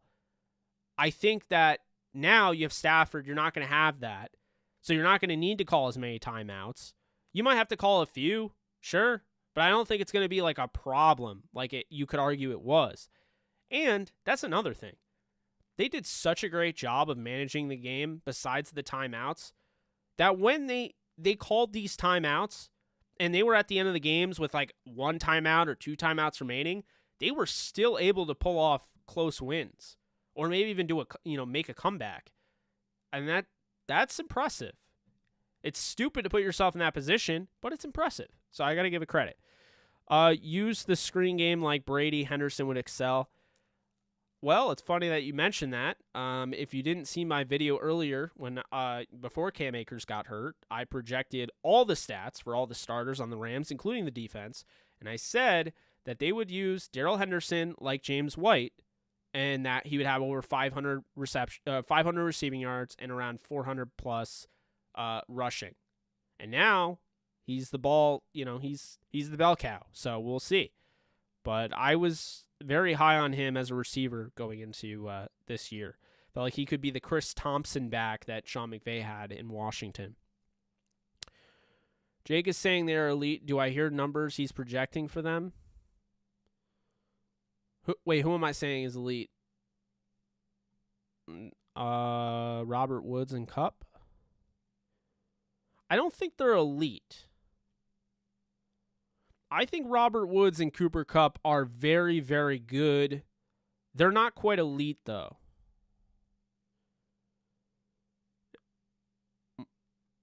Huh? You think Goff will win more games than Stafford will in LA? I don't know about that.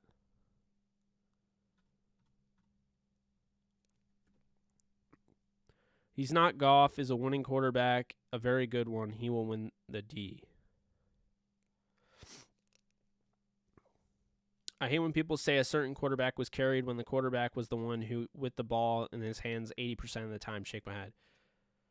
I'm not saying Goff was carried. I'm saying I think Sean McVay felt the need to carry him. I mean, when you hear everything that's out there and you compile your own, thought process based on what you're reading and all of that, you can draw a conclusion that Sean McVay didn't feel like Jared Goff was joining him on the level he needed to be. And I think a lot of that comes down to Goff isn't necessarily a transcendent quarterback. And I think Sean McVay got impatient with that. But I think Sean McVay also tried to make it work to the point where he tried to do all sorts of things at the line of scrimmage, make it easier on Goff, and dumb things down. And I think in doing so, I think they hurt each other, which is why I will always say I think Jared Goff will have a better career with Detroit, because I think Jared Goff at the end of the day is a good quarterback that needed to get away from the Rams, and not just the Rams, Sean McVay.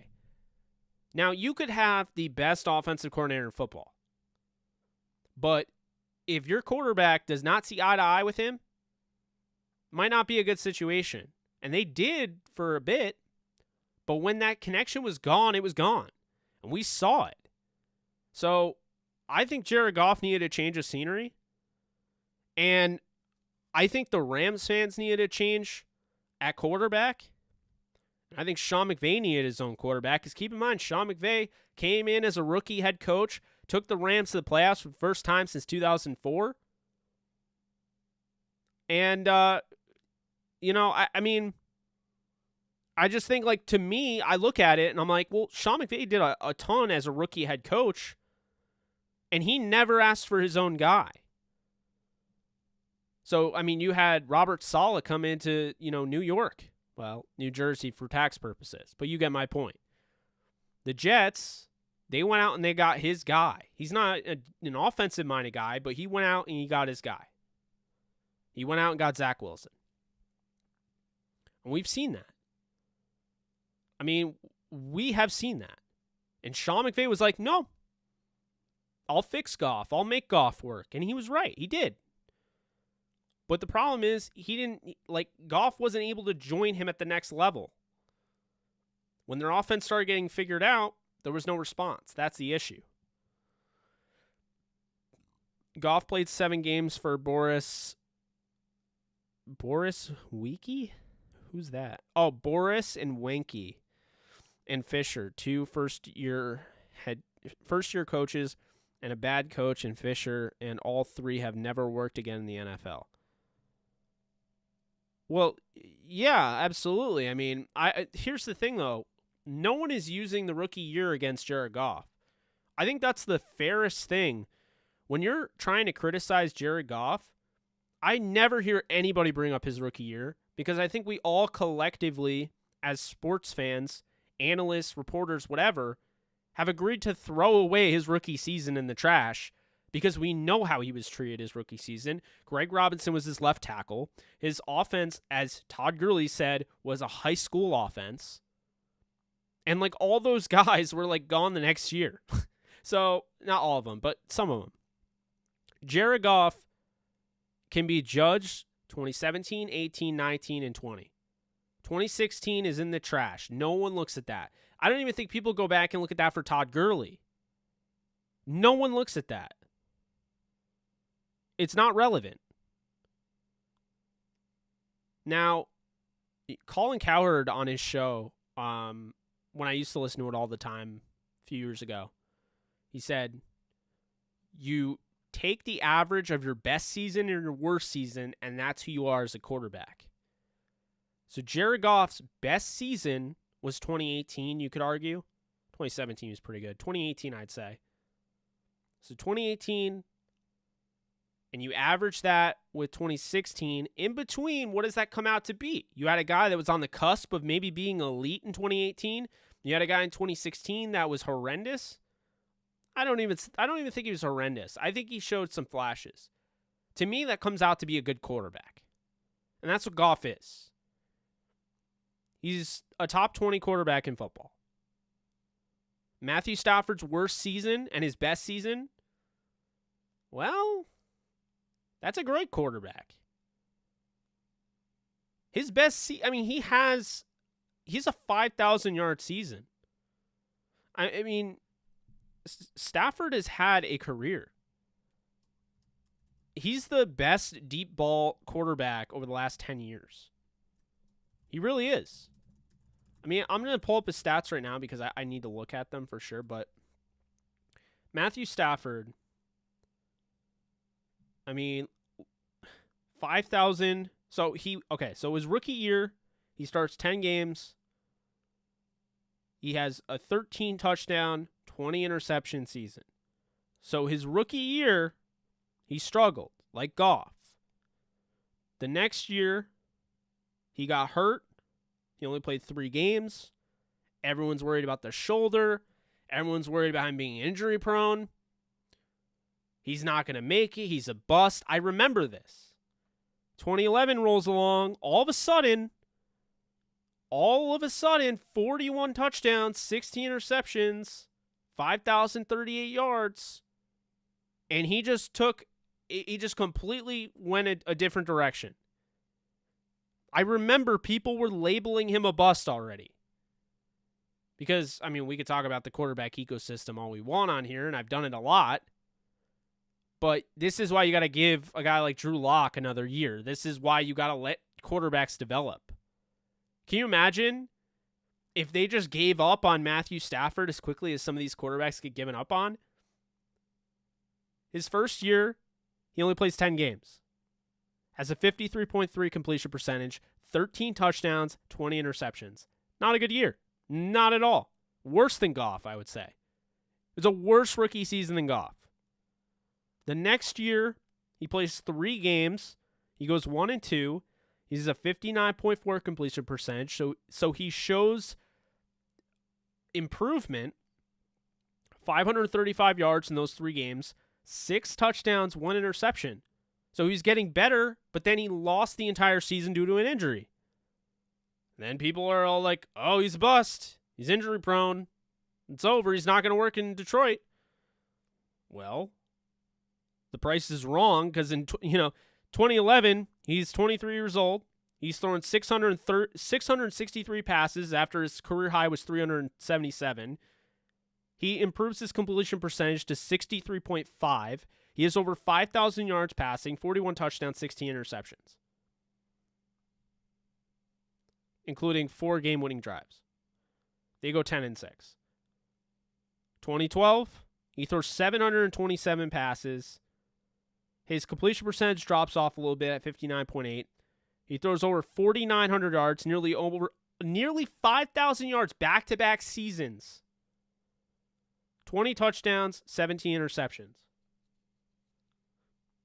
2013, 7-9. Throws 634 passes, 4,600 yards, 29 touchdowns, 19 interceptions. People will tell me Matthew Stafford's interception numbers are way too high.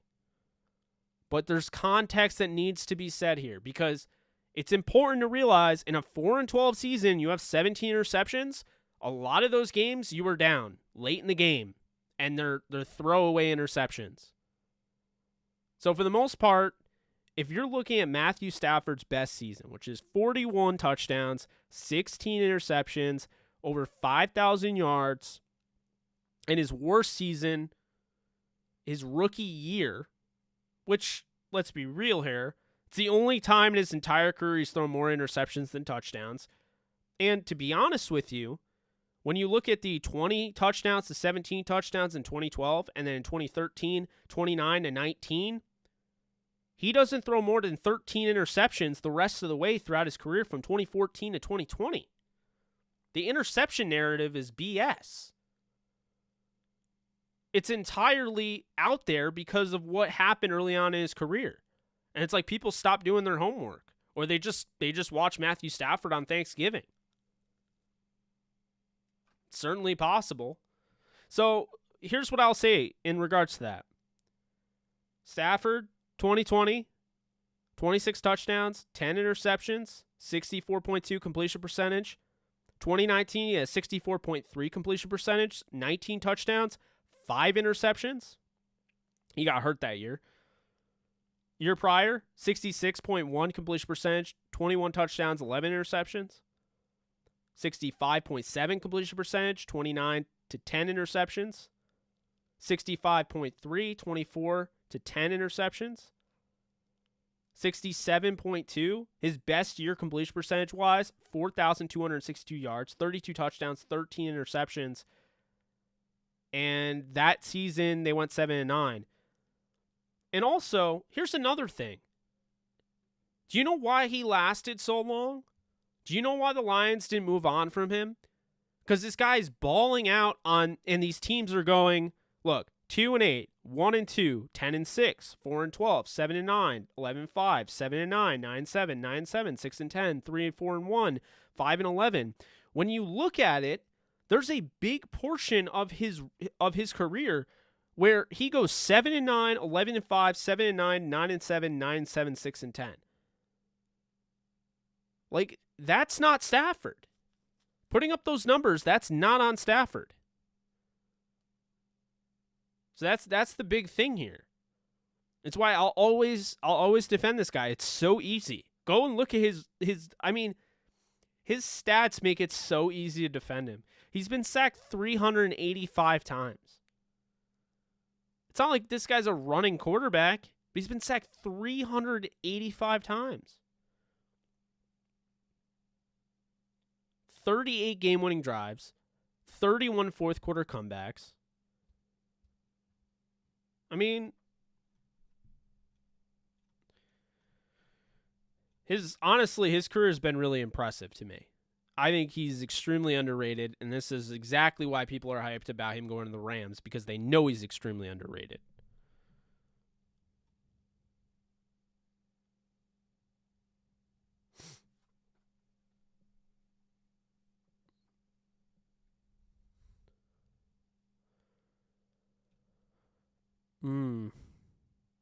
I'm reading some of these.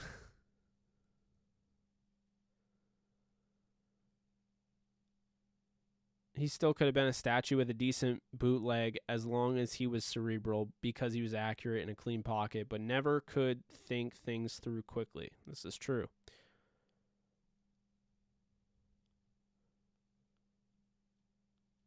The thing that makes Stafford so great is just, I mean, there's so many things, but his ability when the play completely breaks down, like, what are you doing outside of structure?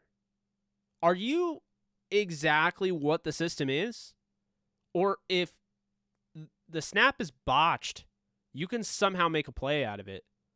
Stafford's proven he's that guy. He can somehow make a play out of it every time.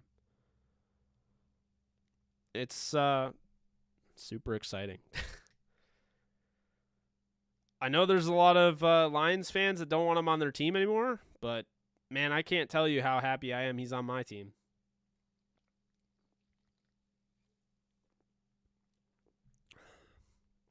It's at least 120 degrees in here. My voice gets louder as it gets hotter, so that's probably why it got loud.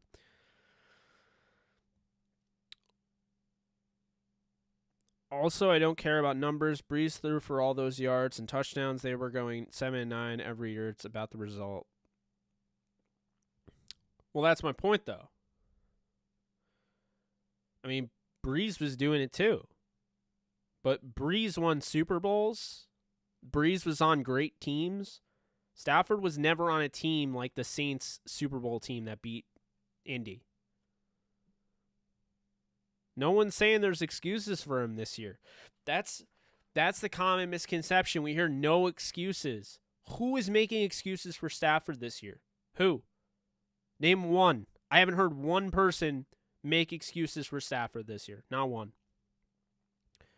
I've seen both Dan Marino and Matt Stafford play in person. I can honestly say Stafford has the same capabilities. Boom. There we go. Brilliant, Dabney. I mean, he's got a rocket arm. If y'all go 7-9, woo, McVay, seat hot. They're not going 7-9. One, it's not actually possible because they play 17 games. But two, the Rams, okay, let me explain this. The Rams have never had a losing record with Sean McVay. Why would they have a losing record now that they've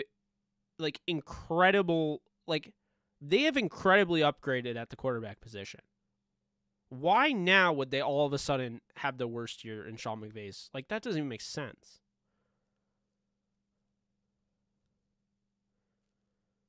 Hey, Sean. Blanton, he's a fringe roster guy. I have him as a practice squad guy again.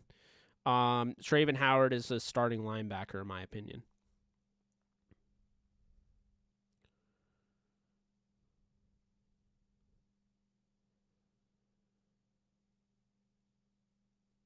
Well, Mr. Darkman, though, that's not really true. There are times Jared Goff threw an unnecessary interception while leading and put them in a position where then all of a sudden they had to sweat out a win instead of comfortably winning. So I disagree with that. Like the touchdown to Kupp yesterday when the play broke down. Actually, Automodder, that's exactly what I was referring to. If the play breaks down, what do you do? Are you entirely the system? Are you a true system quarterback? Or can you move outside the pocket, manipulate with your eyes, do something to gain a competitive advantage and take advantage of that? And that's the thing Stafford can do. And honestly, Brady can do it. And you know how Brady does it? Brady's not mobile. Brady can't run. Brady can barely freaking move. But what Brady will do in that case is he will get the ball out in a split second. Whether he's throwing it out of bounds and he knows the play's over, which, by the way, living to play another down instead of taking a 10-yard sack, throwing that out of bounds, is way better. That's actually a win for the offense. If a defense has got you dead to rights for a 10-yard sack and you're able to get rid of it, forget about the down. You not only live to play another down, the team didn't force a turnover on you, but they didn't even get a sack on you, so therefore they didn't even get those 10 yards. That's a win. And that's the thing. Stafford is good with that. I know he wants to extend the play. I know he always wants to. I mean, every quarterback does, right? Every quarterback wants to make that big play. Even when it breaks down, they want to make that flashy play. Not every quarterback does. And Stafford's not one that does that. If it's there, he'll do it. But he's smart enough to know when to throw it away or take off and run. And that's important.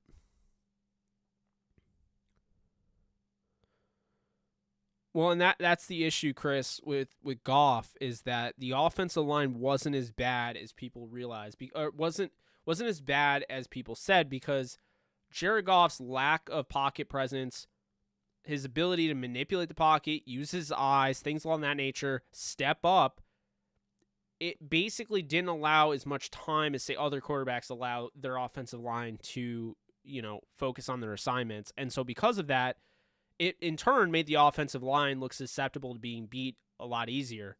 That's really what happened.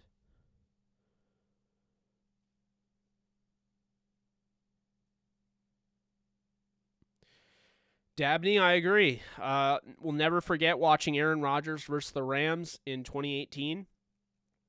He he's just another level, When you watch Jared Goff, yeah, he can make the throws. I don't think there's a throw on the field that Jared Goff can't make. He's got a good arm. But when a play breaks down, Aaron Rodgers can literally turn anything into a touchdown, and Goff cannot do that. So when you see that, when you see Corey Littleton and Aaron Donald converging on Aaron Rodgers, breaking out of a sack, and subsequently throwing it to, a Jamal Williams or an Aaron Jones, having them do the rest, sometimes the simplest play is the best play. Like, we don't care if Russell Wilson throws a 2-yard pass and the guy takes it for a touchdown. We don't, that's not something like, oh my God, Russ with the 2-yard pass. That's amazing. We don't hold it against him, but we also don't really care. What we care about is the escapability of Russell Wilson. That's what makes Russell Wilson so special. That's the thing. Stafford has some of that. I'm not saying he is Russell Wilson, but he does have some of that.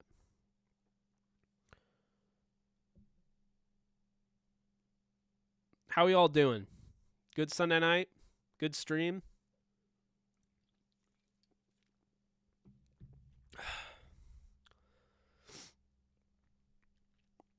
Munt has solid hands, Levi. Keep this in mind. When Johnny Munt was at Oregon, Johnny Munt would have been drafted in the top 4 rounds. The issue with him, very, very good athlete. Tore his ACL twice. Lost the explosiveness. That was Johnny Munt's issue. Because he was a super athlete at the tight end position at Oregon. Tore his ACL twice. Lost the explosiveness.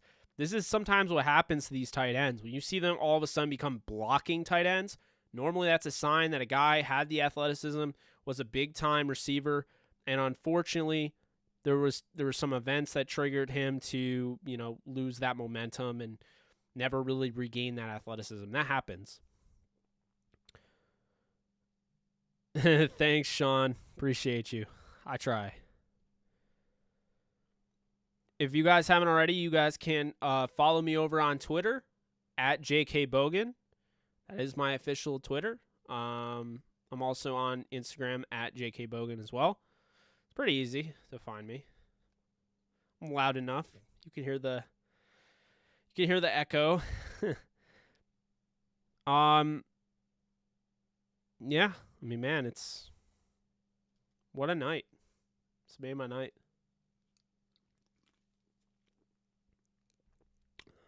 This upcoming week, we'll get the Rams and Pads. Wednesday, I will be unavailable because I will be at the, I'm going to New York City. I'm going to go to Citi Field, and I'll be seeing Green Day, Fall Out Boy, and Weezer, if anybody's interested in those bands. So I'm looking forward to that. Going to get some videos out this week. We didn't do as much over the weekend. I think we made up for it with this awesome stream. And I'm not tooting my own horn by saying it's awesome. I'm saying you guys made it awesome.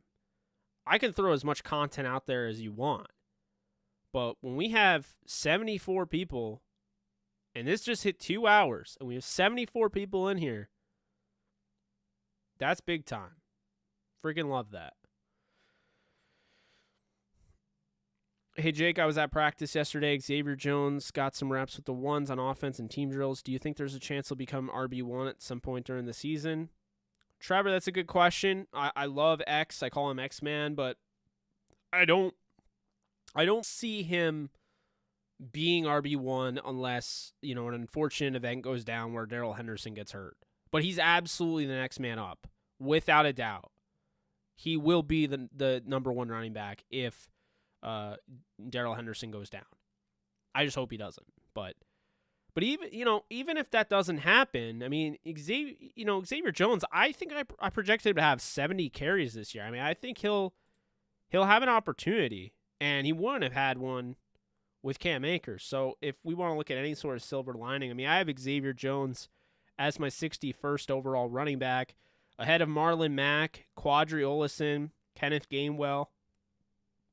So, just below Darrell Williams and Salvin Ahmad and Malcolm Brown. It'll be interesting for sure. X gonna give it to you. Yeah.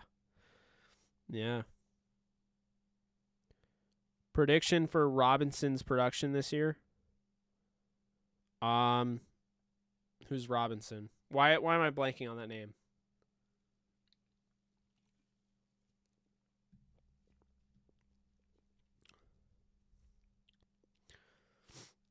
Yes, it is. It is a classic. You are absolutely right, Darkman. What is the plan with Corey Bojorquez in your eyes? All right. So essentially, with COVID going on, obviously it hasn't gone anywhere. You have the vaccinations and all of that, but not everyone's vaccinated, and plus you have these new variants of COVID. He is really good. Like, he's one of the better punters in the league. So initially, everyone was like, Hecker might be on his way out. I can tell you that's not happening. Because, they wouldn't be trotting Hecker out there in those, photo shoots with the brand new uniforms that they were going to cut him. So he's staying. But I think with Bojorquez, this is somebody that he offers upside, but on top of that, he's not just for the future. He could actually, play this year. He's because of the COVID variant. If Johnny Hecker were to get hit with COVID, they would have Bojorquez hopefully on deck. And he's not going to stay on the roster. He'll probably go on the practice squad. And I think that's how they'll keep him. But, I mean, he's, like I said, he's a top punter in the league. He was amazing last year for the Bills.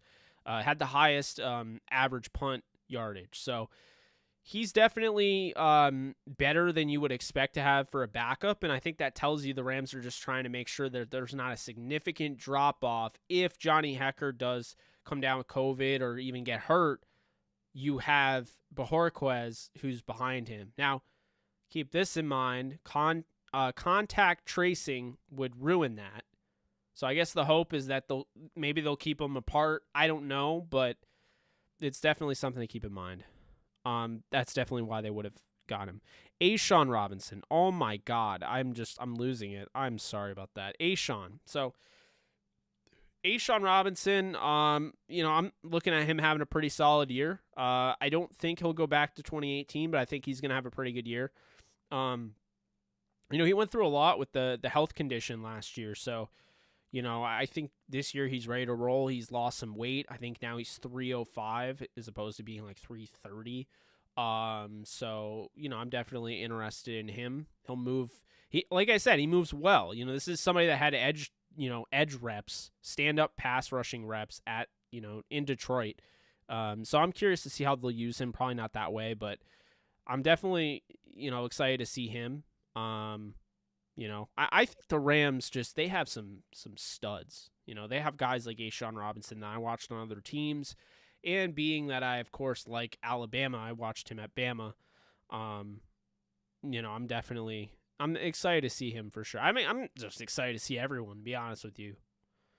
I don't know how they're going to kick off the game, but, man, the Bears, I don't know if they're ready.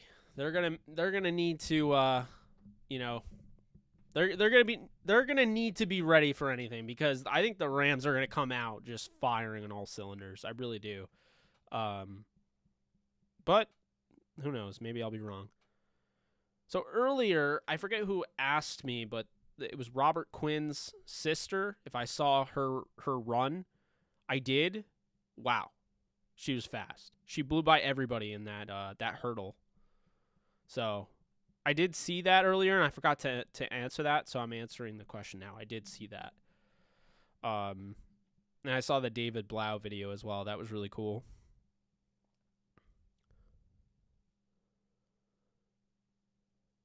So, okay.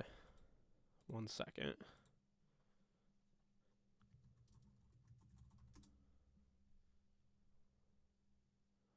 So the Rams preseason game is Saturday, August 14th. That's the first one at 10 p.m. Eastern time. So a lot of you guys are on the West Coast. That's 7 your time, 10 my time. I'm standing by it. We're going to be doing watch parties. And August 14th watch party at 10 p.m. Eastern Time, 7 p.m. Pacific Time. Better be here because I will be hanging out with you guys. We'll have some fun. Maybe we'll do a giveaway. Not the PS5. We're giving that away during the live stream after the Rams-Bears game, week 1. If you don't know, now you know. Go over to my Twitter. You can find the pinned tweet. It gives you all of the directions to get in that giveaway if you want to win a PS5. But yeah, so I have August 14th, 10 p.m. Eastern Time. I'm going to throw this thing right on my channel. So I'll have it already set up. We'll put that together. And then August 21st, 10 p.m. Eastern Time. Same deal. Saturday. Make it happen. August 28th, 9:05 Eastern Time, 6:05 Pacific Time. Now, this can be seen on ABC. The second preseason game can be seen on ABC. And the first can be seen on ABC, apparently. I think they're on all of them, to be honest with you. I think the NFL is streaming all of them. So if you have the NFL Game Pass, it's streaming all of them. But it's also going to be on local TV as well. I think they're all on NFL Network as well. Kids meals, that's a great question. Yes. I would say this year, I'm always excited, but this year feels different. This feels like a new era of Rams football. Last year, the Rams didn't worry about doing too much because it was such a weird year and we weren't even sure if we were going to have football. So I think now with the, with the fans in the stands, I think now that this truly feels like a new era of Rams football. And so I am overly excited. Plus, this is my first full year having a YouTube channel, having this platform. In the past, I've had Downtown Rams, I've had the podcast, I enjoy it. But let's be honest here. When I'm doing that stuff, am I engaging with you guys the way I'm doing right now? No. I've been doing live streams on Facebook Live for years, going back to 2017. I remember like it was yesterday. I was in Florida visiting my grandfather and my aunts, and we went, my father and I, we went to this place in Daytona Beach, and the Rams had beaten the Titans to clinch for the first time since 2003, I want to say, to clinch the NFC West title. After that, I went on Facebook Live on my phone. And like I said, I was doing it. I've been doing it since 2017, but not on this big of a platform. I mean, because of you amazing people, I'm over 6,000 subscribers. My goal's 20 by the end of the year. And we'll get there. We will. There's people that have not found us yet, have not found our community, that are going to when the season starts. And I don't hold those people, I don't hold anything against those people. I'm putting out as much as I can. I'm trying to get myself out there. But I understand the fact that I do other stuff on this channel. It's 75% Rams. May not get picked up with the algorithm, first off. Secondly, not everyone is super invested in the Rams until the season starts. Not everyone's super invested in the NFL until the season starts. And then you start to see it. So the potential for this channel is really exciting. Can't stress that enough. Yeah, Don, I do appreciate you you being in here. Because you're in all of my, at least it seems that way. You're in all my live streams, so I do appreciate that.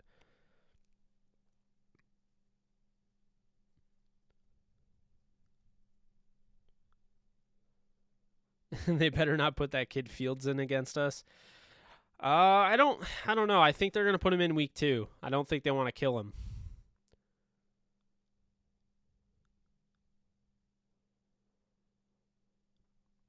So could Brady do more with those Lions teams and coaching staff?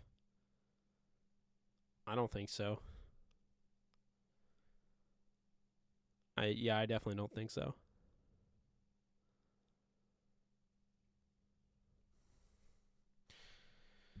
So yeah, Oh, man.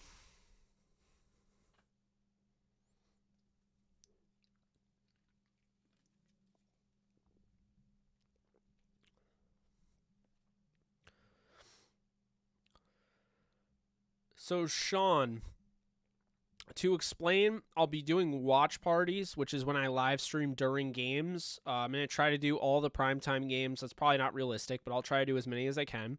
I'm going to do all the preseason Rams games. And then before each Rams game and after each Rams game, we will have a pregame and a postgame live stream. For those of you who don't know, if I haven't made it obvious, I'm giving away a PS5 following the end of the Rams-Bears game. I believe it's September 12th on Sunday Night Football. That might be ending at midnight on my side, 9 p.m. your side if you're on the West Coast. I'm going to have a live stream after every game. So the live stream after that game, I will be giving away the PS5. So you're going to want to tune in there to find out if you want it. And if you don't know about it, you can go over to @JKBogan on Twitter. And you can find the pinned tweet.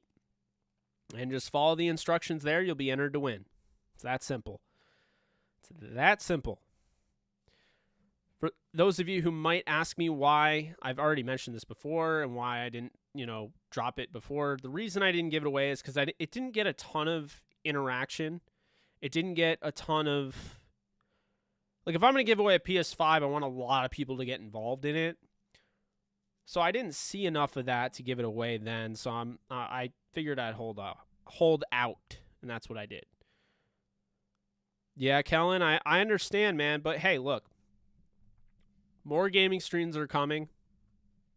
We're gonna have a busy week upcoming. Not this week, but when the Rams play.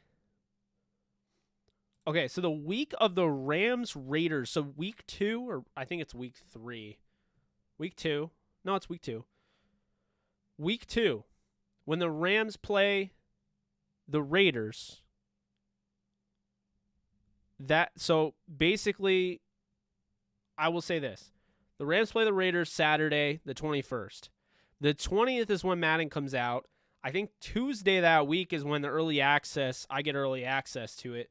I'm going to actually look up right now when Madden comes out. I think it's early access.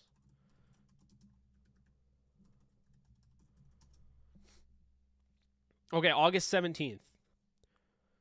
So we're gonna be streaming Madden 22 August 17th through the 20. Well, we might even do through the 21st. And then at 10 p.m. Eastern Time, we're going to have Rams-Raiders watch party. I can't wait. I cannot wait. The watch party is going to be a lot of fun.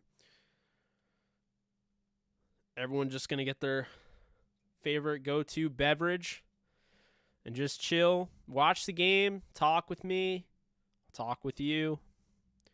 It'll be fun. I'm going to have it on my TV over there. I'll be watching the comments. I'm excited for it. Haven't done a watch party, and man, I don't think I've ever done a watch party. If you guys remember, I was going to do a watch party for Loki, and I passed out. That was great. To be fair, I had to wait until 3 a.m. on the East Coast for Loki to come out for the season finale. So it's going to be, I'm not going to fall asleep this time because, we're talking about 10. We're not talking about 3 a.m.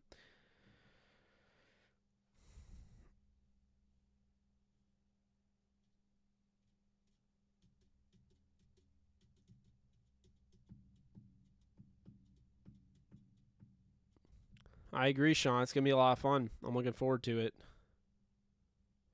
We might need to get a Resident Evil 2 playthrough going.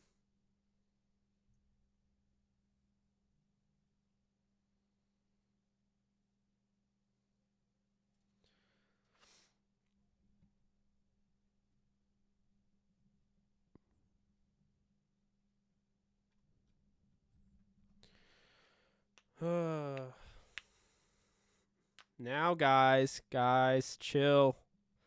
Let's all be nice in the comments.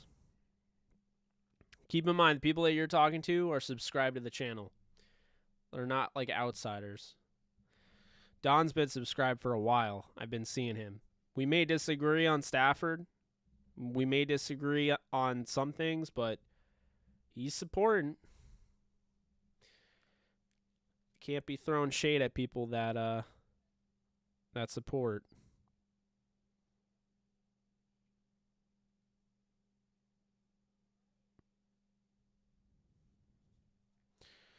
Let's just, you know, I mean, obviously we don't want to have a,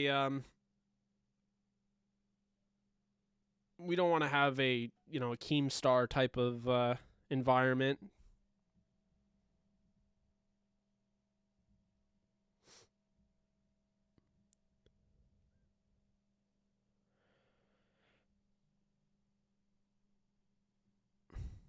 Not just Keemstar, but who's the other one?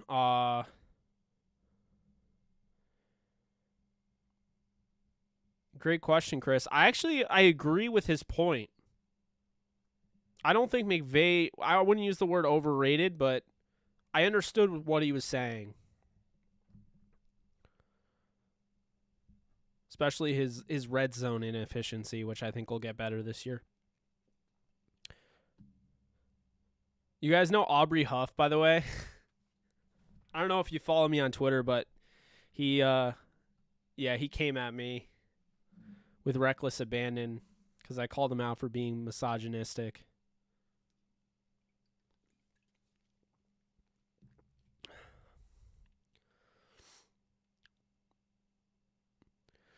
What's up, Devota? How we doing?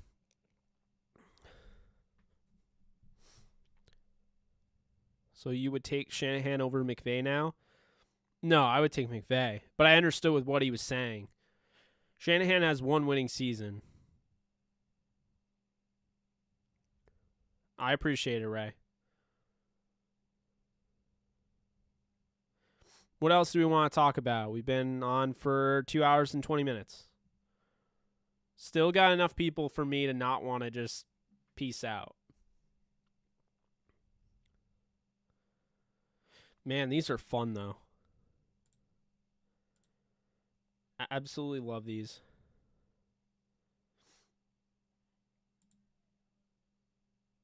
Make sure you're hitting the like button as well. I have 57 people in here. If everyone hit the like button, it would help push this out in the algorithm to other people.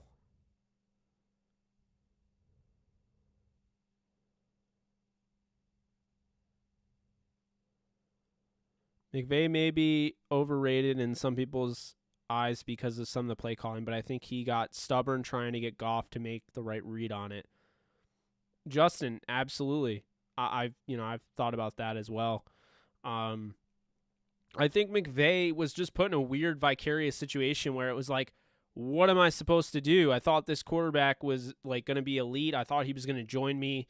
You know, we're going to take over the league like, you know, Walsh and Montana or, you know, Walsh and Young. And, you know, here we are. And it's like, man, he's not what I thought he would be. That's kind of how I interpreted it. But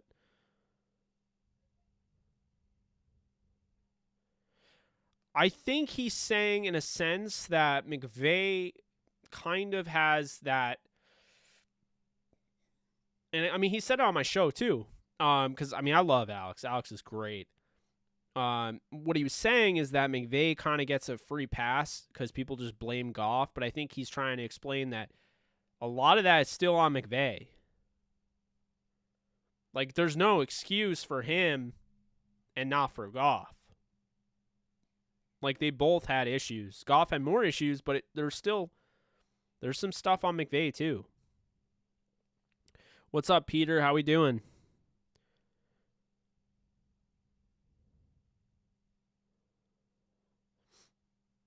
I think Ernest Jones will take a leadership role on linebacker core, but how long do you think it will take for him to get that to that level? I think give it a season. I mean, I know he has the highest leadership grade that they've given out, like they've said that, but you know, he's a rookie. He's got to get ready. He's got to get acclimated to the NFL speed, and I think once he does, it's going to be second nature. You know, once you figure out the speed, then you can play without thinking. You know, I think that's a big thing for me. And as somebody that played baseball, most of my life, the thing I was always told by coaches is, with fielding, you have to get it to the point where you're doing all of your mechanics to the point where it's like it's second nature. You're not thinking about, watching it into your glove. It's just you're doing it.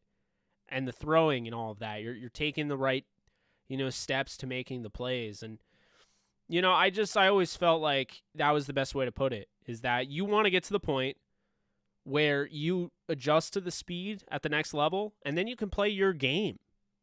Because everyone has their own game, whether they realize it or not. No linebacker is the same. No corner's the same. Everyone has their own way of playing. So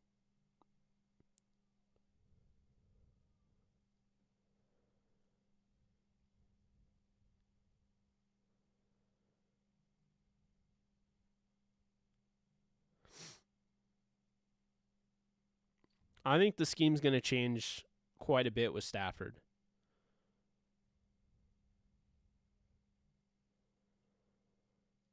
I agree with that, Peter. Luke, to be honest with you, I think Jared Cook is going to be more of a leadership type of guy for, Justin Herbert, for the young tight ends. I mean, you have Donald Parham from Stetson, a guy that had an opportunity to watch at the Senior Bowl, like a lot, but still raw. And then you have, Trey McKitty, who they drafted, I believe, in the 3rd or 4th round out of Georgia, Florida State transfer I like a lot. But he doesn't have a ton of experience. So Jared Cook is somebody that's been in the league for a while. He's going to be, a mentor. He's also going to be the starter. He's not Hunter Henry, and he is starting to fall off a little bit. So I think he'll have a solid year for what his standards are, but I don't think, letting go of Hunter Henry could be an issue. I don't think it will, but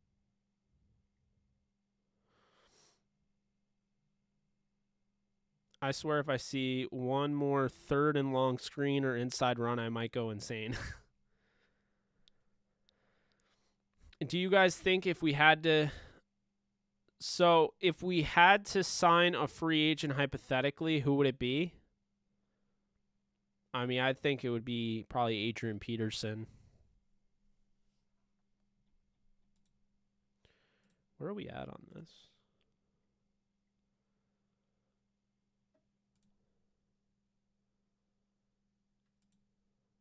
Oh, wow. So we are at an average watch time of 10 minutes, which is really good.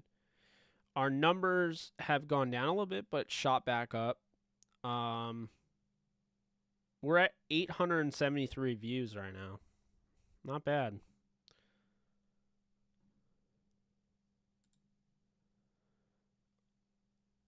All right, Kevin, you are now a moderator. Justin, you are now a moderator. I've been meaning to do that.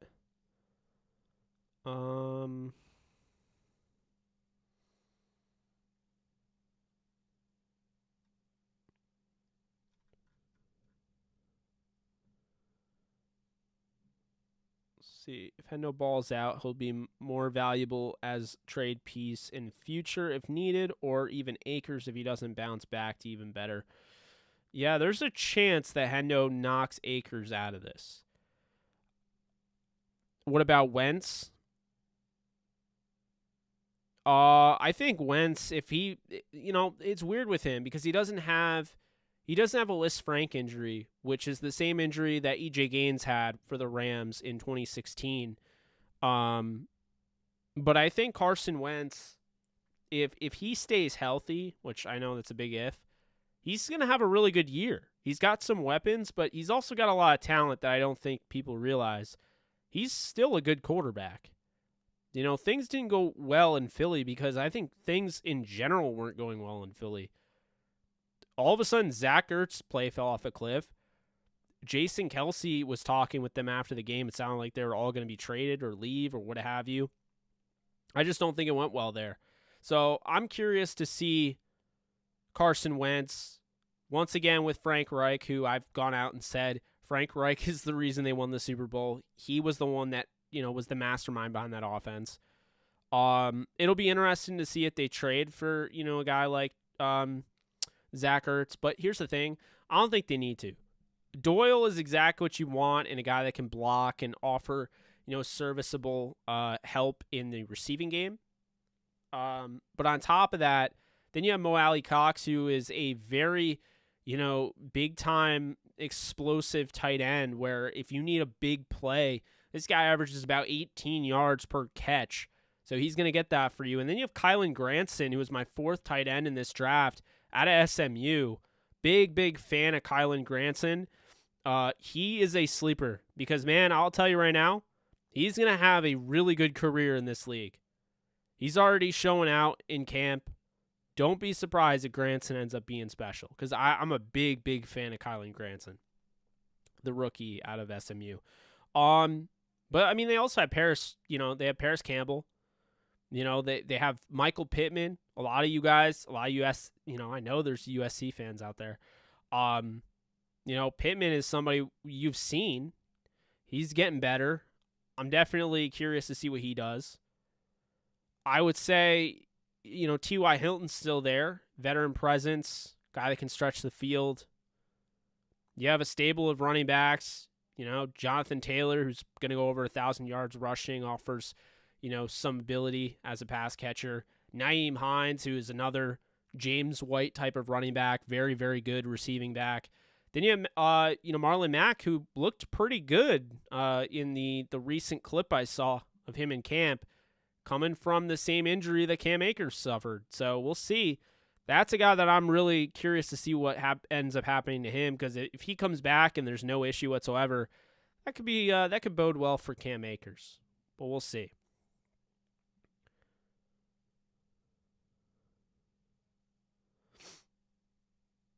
Man, it's almost 11 here.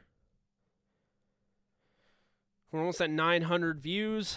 I wanted to stay until we got to 1,000. I don't think we're going to get to 1,000, but it's starting to go down a little bit. But I hope you guys had fun. I had fun. It's been a lot of fun.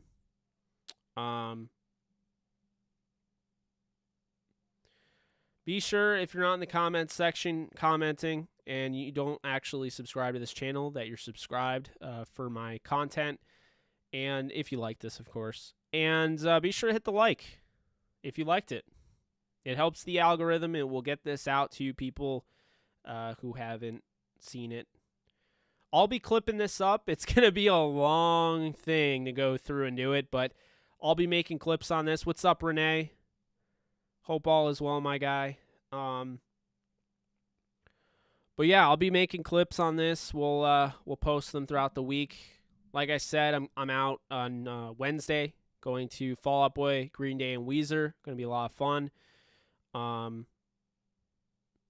Yeah, right, Renee? Exactly. Man, we need to get more people liking stuff. Great, man. Imagine how the streams will be during the season. Oh, I cannot wait. Christian, appreciate you. There's no way we can break down film together one stream, huh? Oh, film breakdown, live film breakdown. That's tough. That's tough. Not without copyright. No, they would definitely smack me with that. Great stream tonight, Jake. Thanks for making it another better night. Go Rams. Thank you, McCoy. Appreciate you. Damn, that show lineup is heavy. Right, Nolan? Yeah. Hey, yeah, Weezer. Yeah, definitely a great stream. Good laughs, too. Thanks, Kevin. Yeah, I mean, I've been a huge Fall Out Boy fan for a long time. But I recently got heavy into Green Day, so this worked out well. And then I got into Weezer a little bit after those two, so it does work out well. Who are you most excited to see at the concert?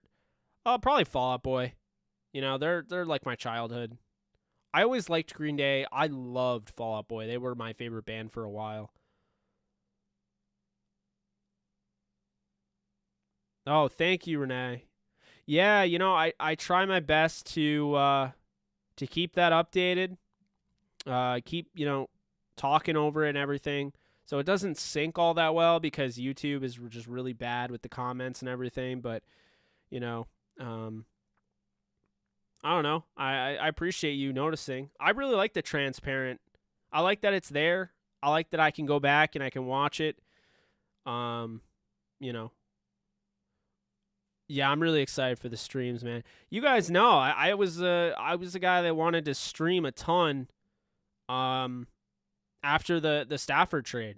And I think it got to the point where I didn't like post an actual video for a while, where I was just doing streams. I did 13 nights in a row. And you know, I love putting out my videos. Those are in 4K. This is only in 1080, 60 frames, but you know, I do like my 4K. I like the cinematic look. So I will be putting out some 4K videos. We'll have some horror movie videos because I did rank all those. I'll be explaining those. I did a Nightmare on Elm Street. If you haven't already checked that out, if you're interested. I'll be covering, if you guys are interested, I'll be covering the What If series, the MCU What If, on Disney+. I just got a bunch of stuff planned. But like I said, this channel is 75% Rams and then 25% everything else. It is the Jake Ellenbogen channel. So while I do have, you know, the Rams colors and everything, I will do other things as well.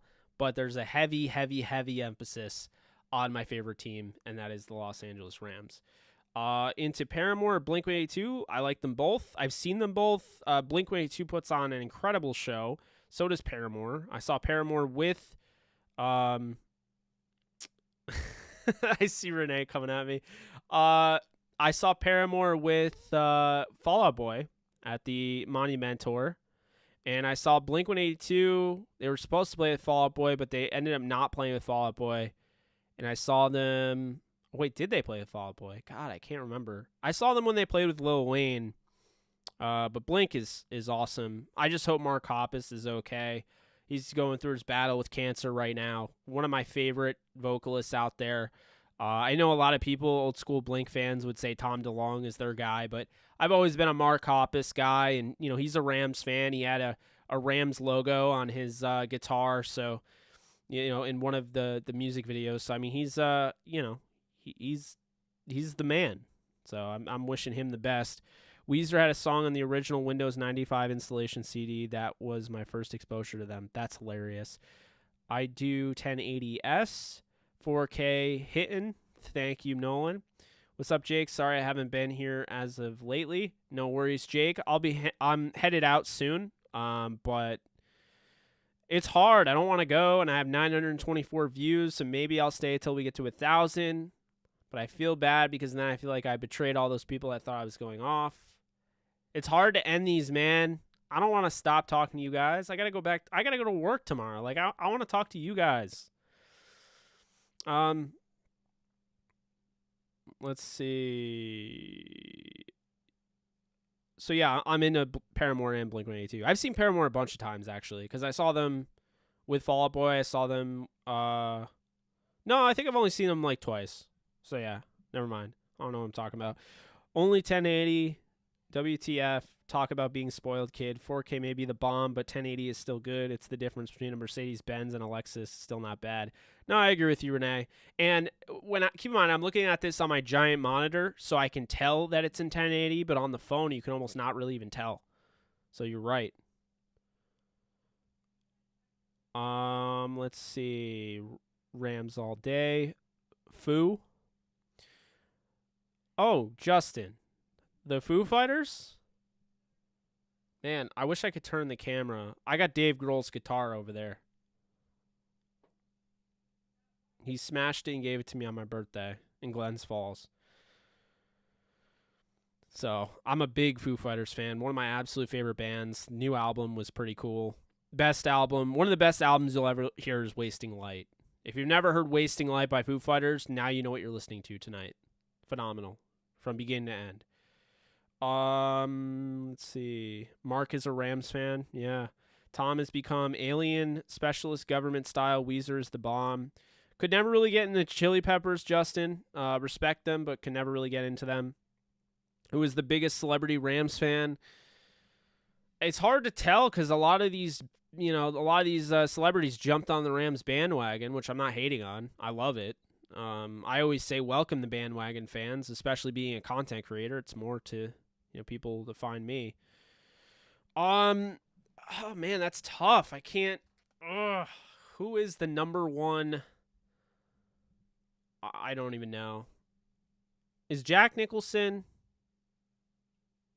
a Rams fan? I don't think so.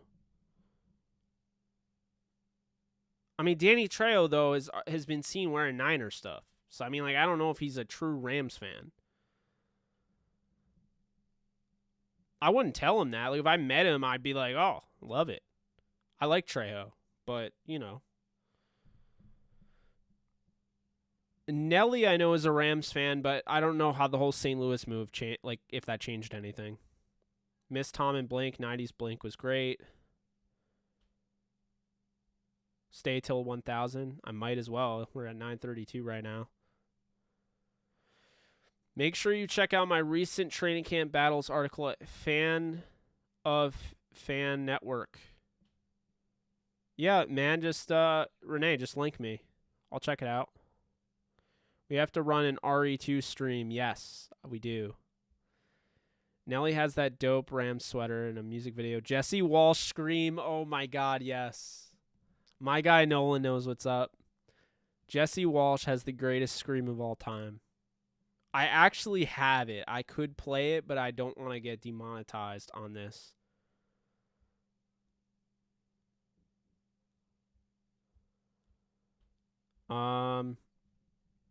Nice. All my life, I've been waiting for something. Wasting Light is solid. Yes, I love it. Michael Jackson has always been my favorite. Michael Jackson's great. All songs are better. All songs are banger. Yeah, I agree.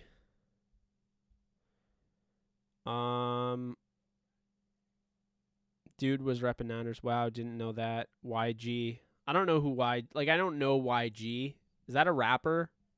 I saw him like dapping up with Robert Woods a while back, but I like everyone's like, "Yo, it's YG." I'm like, I don't listen to a ton of rap, I'll be honest with you. When people ask me my favorite rappers, it's literally Eminem, Kendrick Lamar, and Joyner Lucas. And I mean, I like B.O.B., but after he was like commercial, like radio, like I like his underground stuff. Aside from that, I really don't really like the genre. I don't like mumble rap. I don't like any of that. So, you know.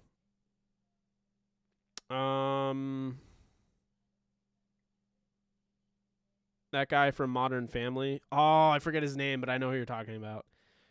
Walter White's a Rams fan. How about that? Heisenberg.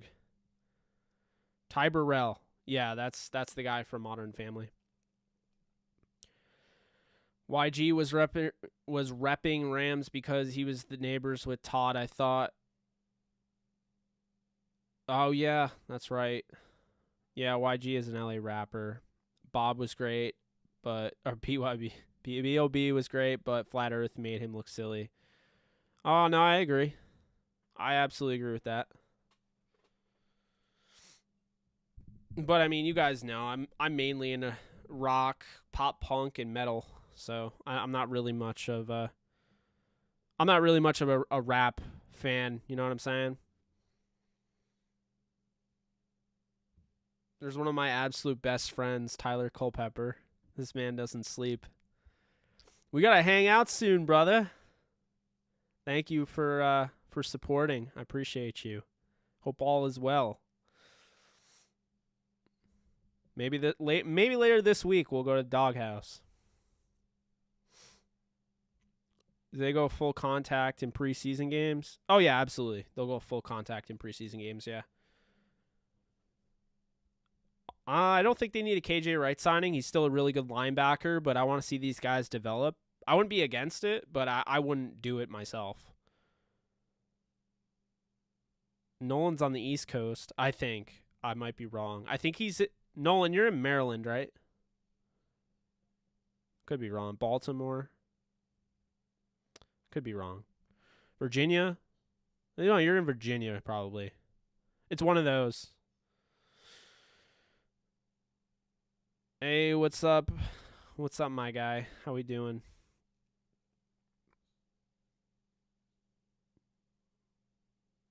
You're on the coast? I had no idea. 90s alternative, yeah. Old school for the win. The new mumble garbage is ear piercing. You're right about that. You and me both, Justin. I cannot wait for that. I mean, I'm like a kid in a candy store when I get to see John Wolford slinging the rock to, you know, Kendall Blanton. And I mean, I love preseason way more than the average fan.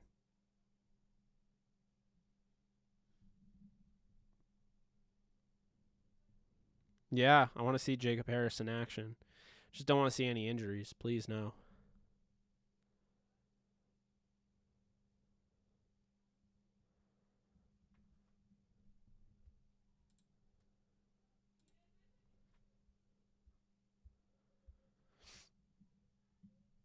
Okay, I got you. So it is Virginia. How about that? How about that, Nolan? I remembered. Somewhat.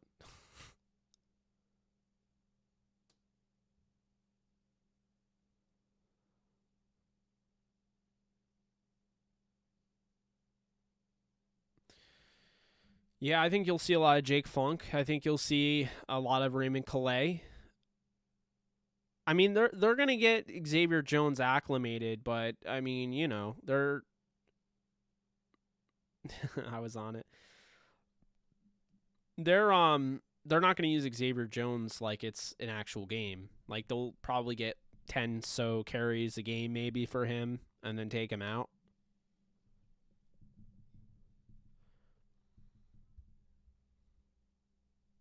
Under the radar defensive breakout player on the year or in preseason, Ray?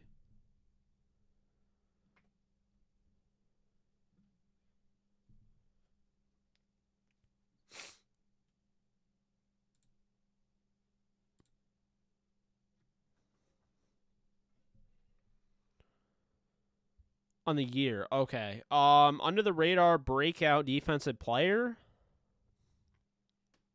Traven Howard. I don't know how under the radar he is, but yeah, Devlin Hodges is still on the roster.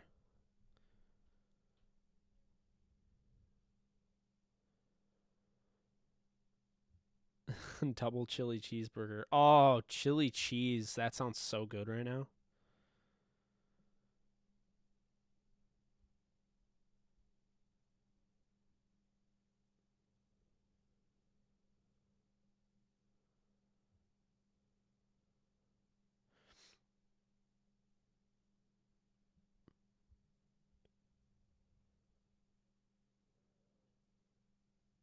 Yeah, Terrell Lewis needs to stay healthy. If he stays healthy, he's got the talent for sure. But that's a big, if.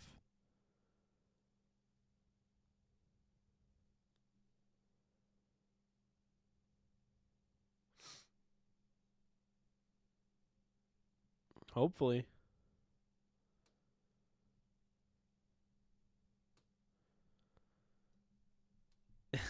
They're just going to give him Jack in the Box. Just be like, yeah, just eat all this. Do you want to see more Lewis or Obo? I want to see more Justin Hollins, to be honest with you. And I want to see my guy, Maximilian Roberts, get going. I think Roberts has a chance to be really good.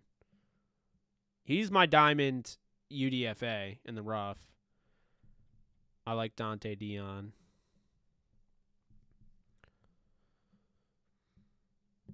Just wait, man. I'm telling you. Maximilian Roberts in the preseason. You guys will remember. You'll remember, oh, Jake kept bringing up his name. And then when people start to claim him, like, I've been talking about him for all this time, you'll remember I was the one that actually did that.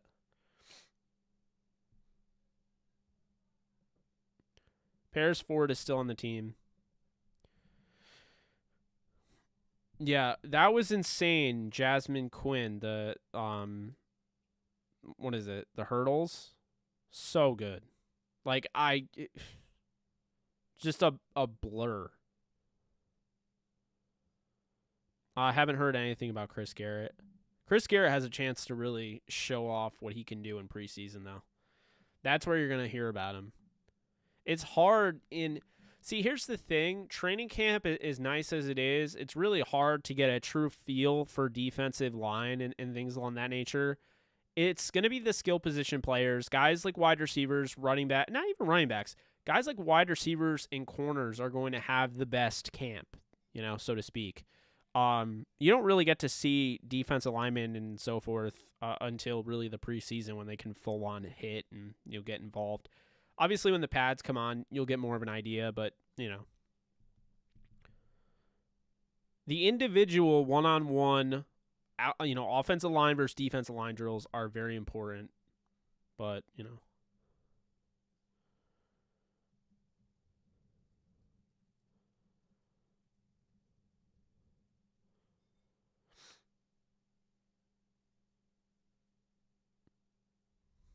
I want to see Chris Garrett get going. Yeah.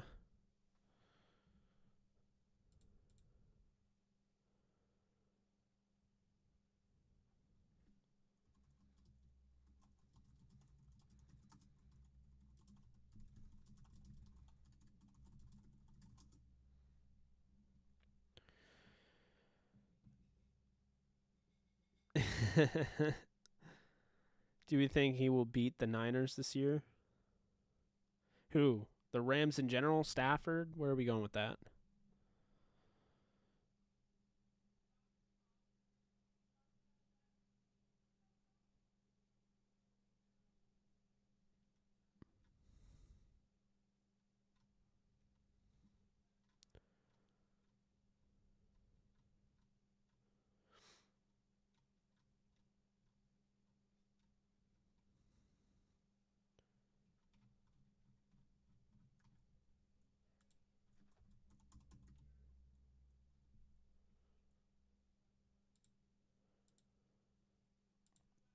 Nick, what's up?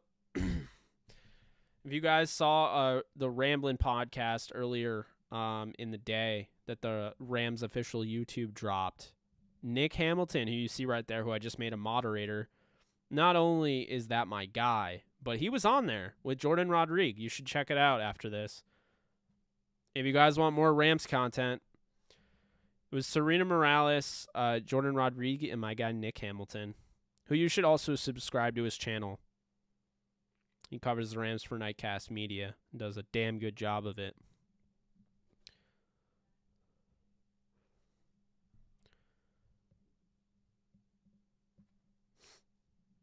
It's like, why don't we... It just frustrates me, man. I want to beat him so bad. No, I get that. I mean, I think the Rams will split them. Like Nick was saying, I think the Rams will split the Niners. Yeah, right? Nick's the man. Also, go follow him on Twitter. He had like a ton of followers, and then Twitter like banned his account for no reason. They've been doing that like crazy. Just pisses me off, man. Dude put in so much time. Build himself up. He should be verified too. So should Nightcast Media.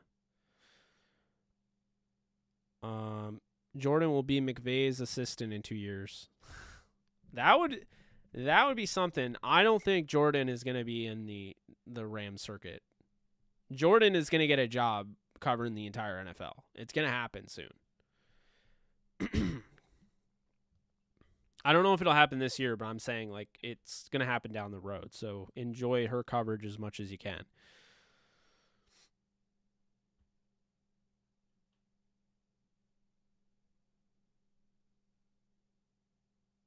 Fuller with the green dot this year. Fuller's starting out with the green dot. I think they're experimenting. I do think he'll end up getting it, but yeah. Exactly, Nick.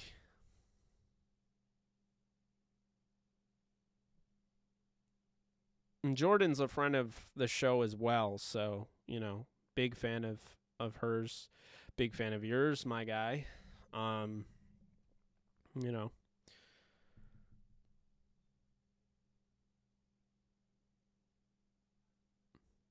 It's funny. We were gonna we were gonna turn this off, probably about 40 minutes ago, whatever. And now here we are. We're almost at 1,000 views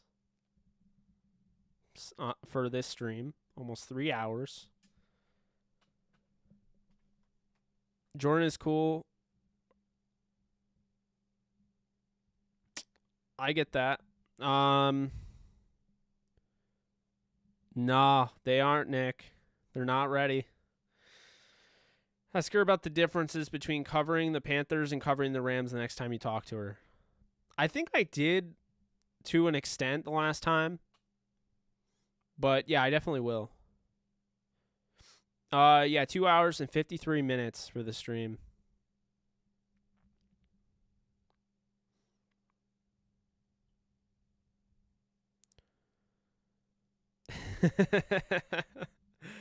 Oh, man.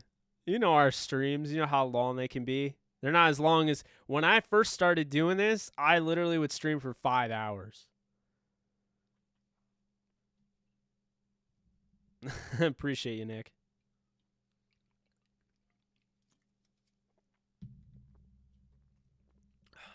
Okay.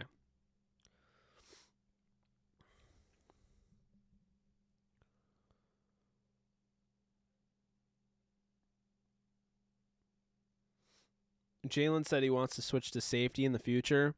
I think that's to preserve his career.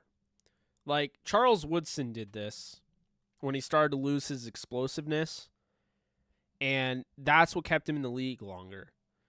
These corners are backpedaling like crazy. Like honestly, if Al Harris, who played for the Rams, played for the Packers, if Al Harris moved to safety, I think he could have had more success. He was getting burned because he was older and he didn't have the technique anymore. He couldn't move the way he used to when he was in his prime. So that was the same thing. So I think that's really all it was.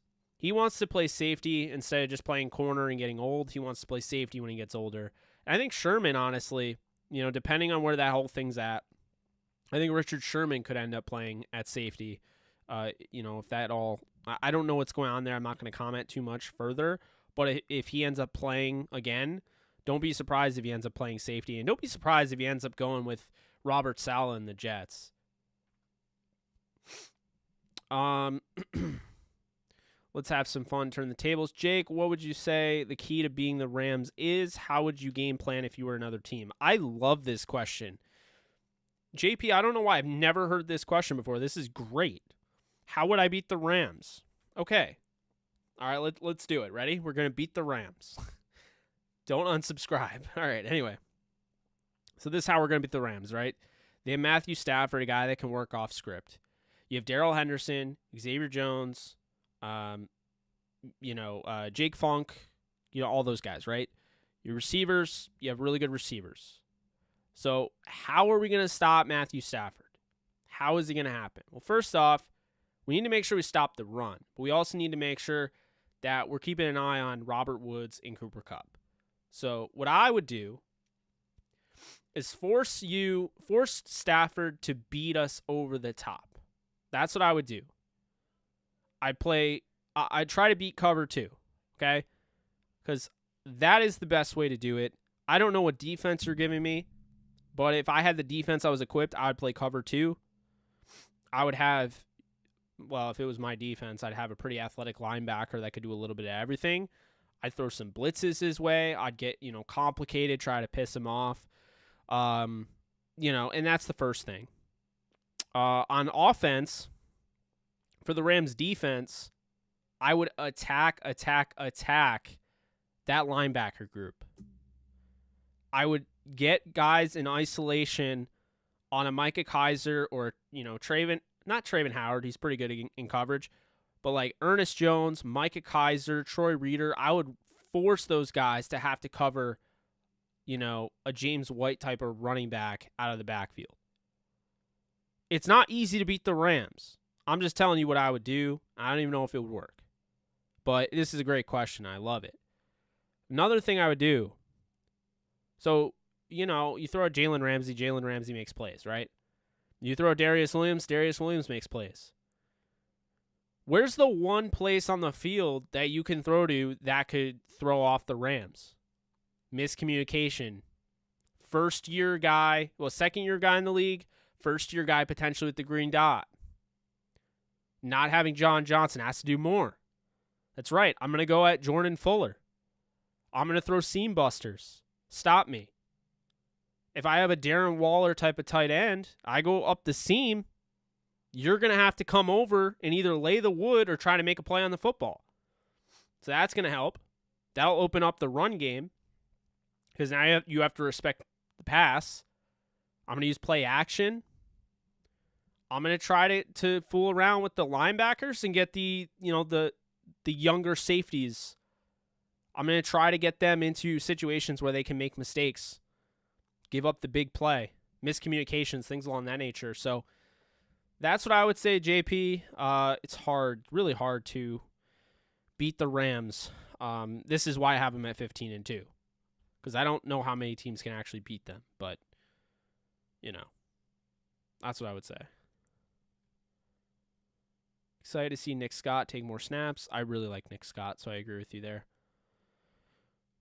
Okay. Wow, you guys are so active tonight. Love it.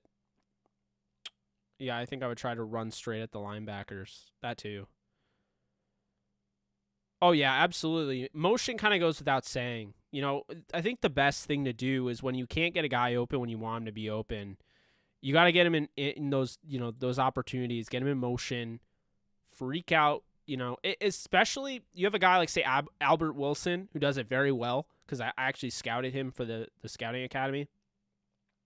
Albert Wilson of the Miami Dolphins does a great job of redirecting his route, which means when linebackers get in his way, he doesn't have a hard time getting past that. He just redirects himself. But he's so quick that there's not a ton of time in between that and it doesn't throw off the play. He's just so good at, reacting. And that's the thing.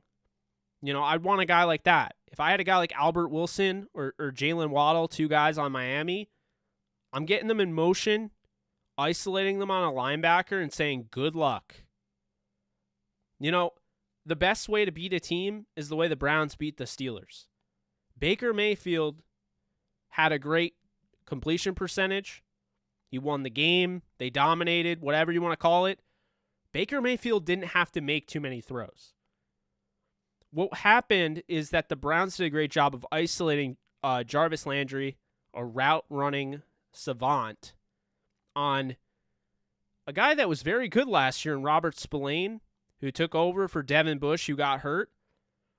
But you isolated him on Spillane, and what ended up happening is that this guy is a route-running savant. He's gone up against the best of the best at corner. He's now going up against Robert Spillane at linebacker, who's playing in his first season. And you isolate that guy, you can make him pay. So what ended up happening is they just kept doing that. They kept getting Jarvis on an island with a linebacker and making him pay. And gave basically what ended up happening, Baker Mayfield had the easiest throws in the book to make in a huge playoff game. And that right there was Stefanski. That was his game plan, who I believe he coached from Zoom, which was crazy. And that's exactly what you want to do when you have guys like that. This is why I like slot receivers in this league, the stocky 5'10 receivers, they're so deadly. If you can run routes, if you can create separation, you can really do everything. So that's what I would say. Definitely, I agree with you, Peter. You got to get guys in motion. You got to be a pain. You got to be a thorn in their side. Any team can be beat, but it is hard to beat the Rams, though. Going through that, thinking about that, it's definitely hard to beat the Rams. Stafford isn't as prone to mistakes as Goff is. So, that's what I would say about that.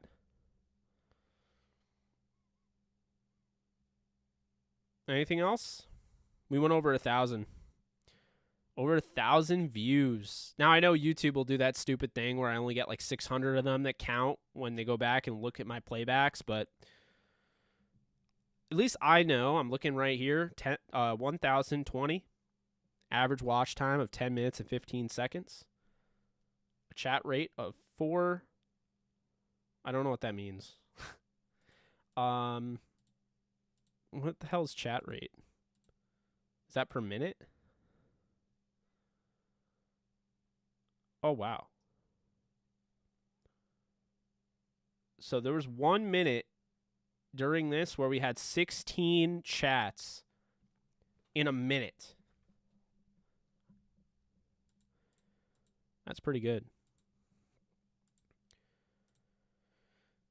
Concurrent viewers, we have 48 right now. 49.50 actually, if you're counting Facebook and Twitch.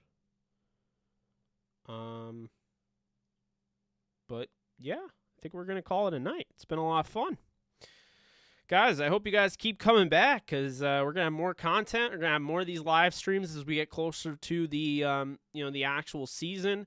This is it for me. I'm not teasing you. I'm not gonna stay on for 2,000 or anything like that. I do gotta get some sleep, but I do really appreciate you guys joining, and I promise I'll get some good content out for you. If you guys want more Rams content, you don't want to stop hearing my voice, which is kind of weird. I don't know. I think my voice would probably get annoying after 3 hours. But if you're psycho and you do like my voice, you can go over to any podcast right now, any podcast platform. You can go to the Downtown Rams podcast. I have 2 podcasts that are out for the Downtown Rams podcast. Alexis has been out. She's actually on vacation. So I've done 2 by myself.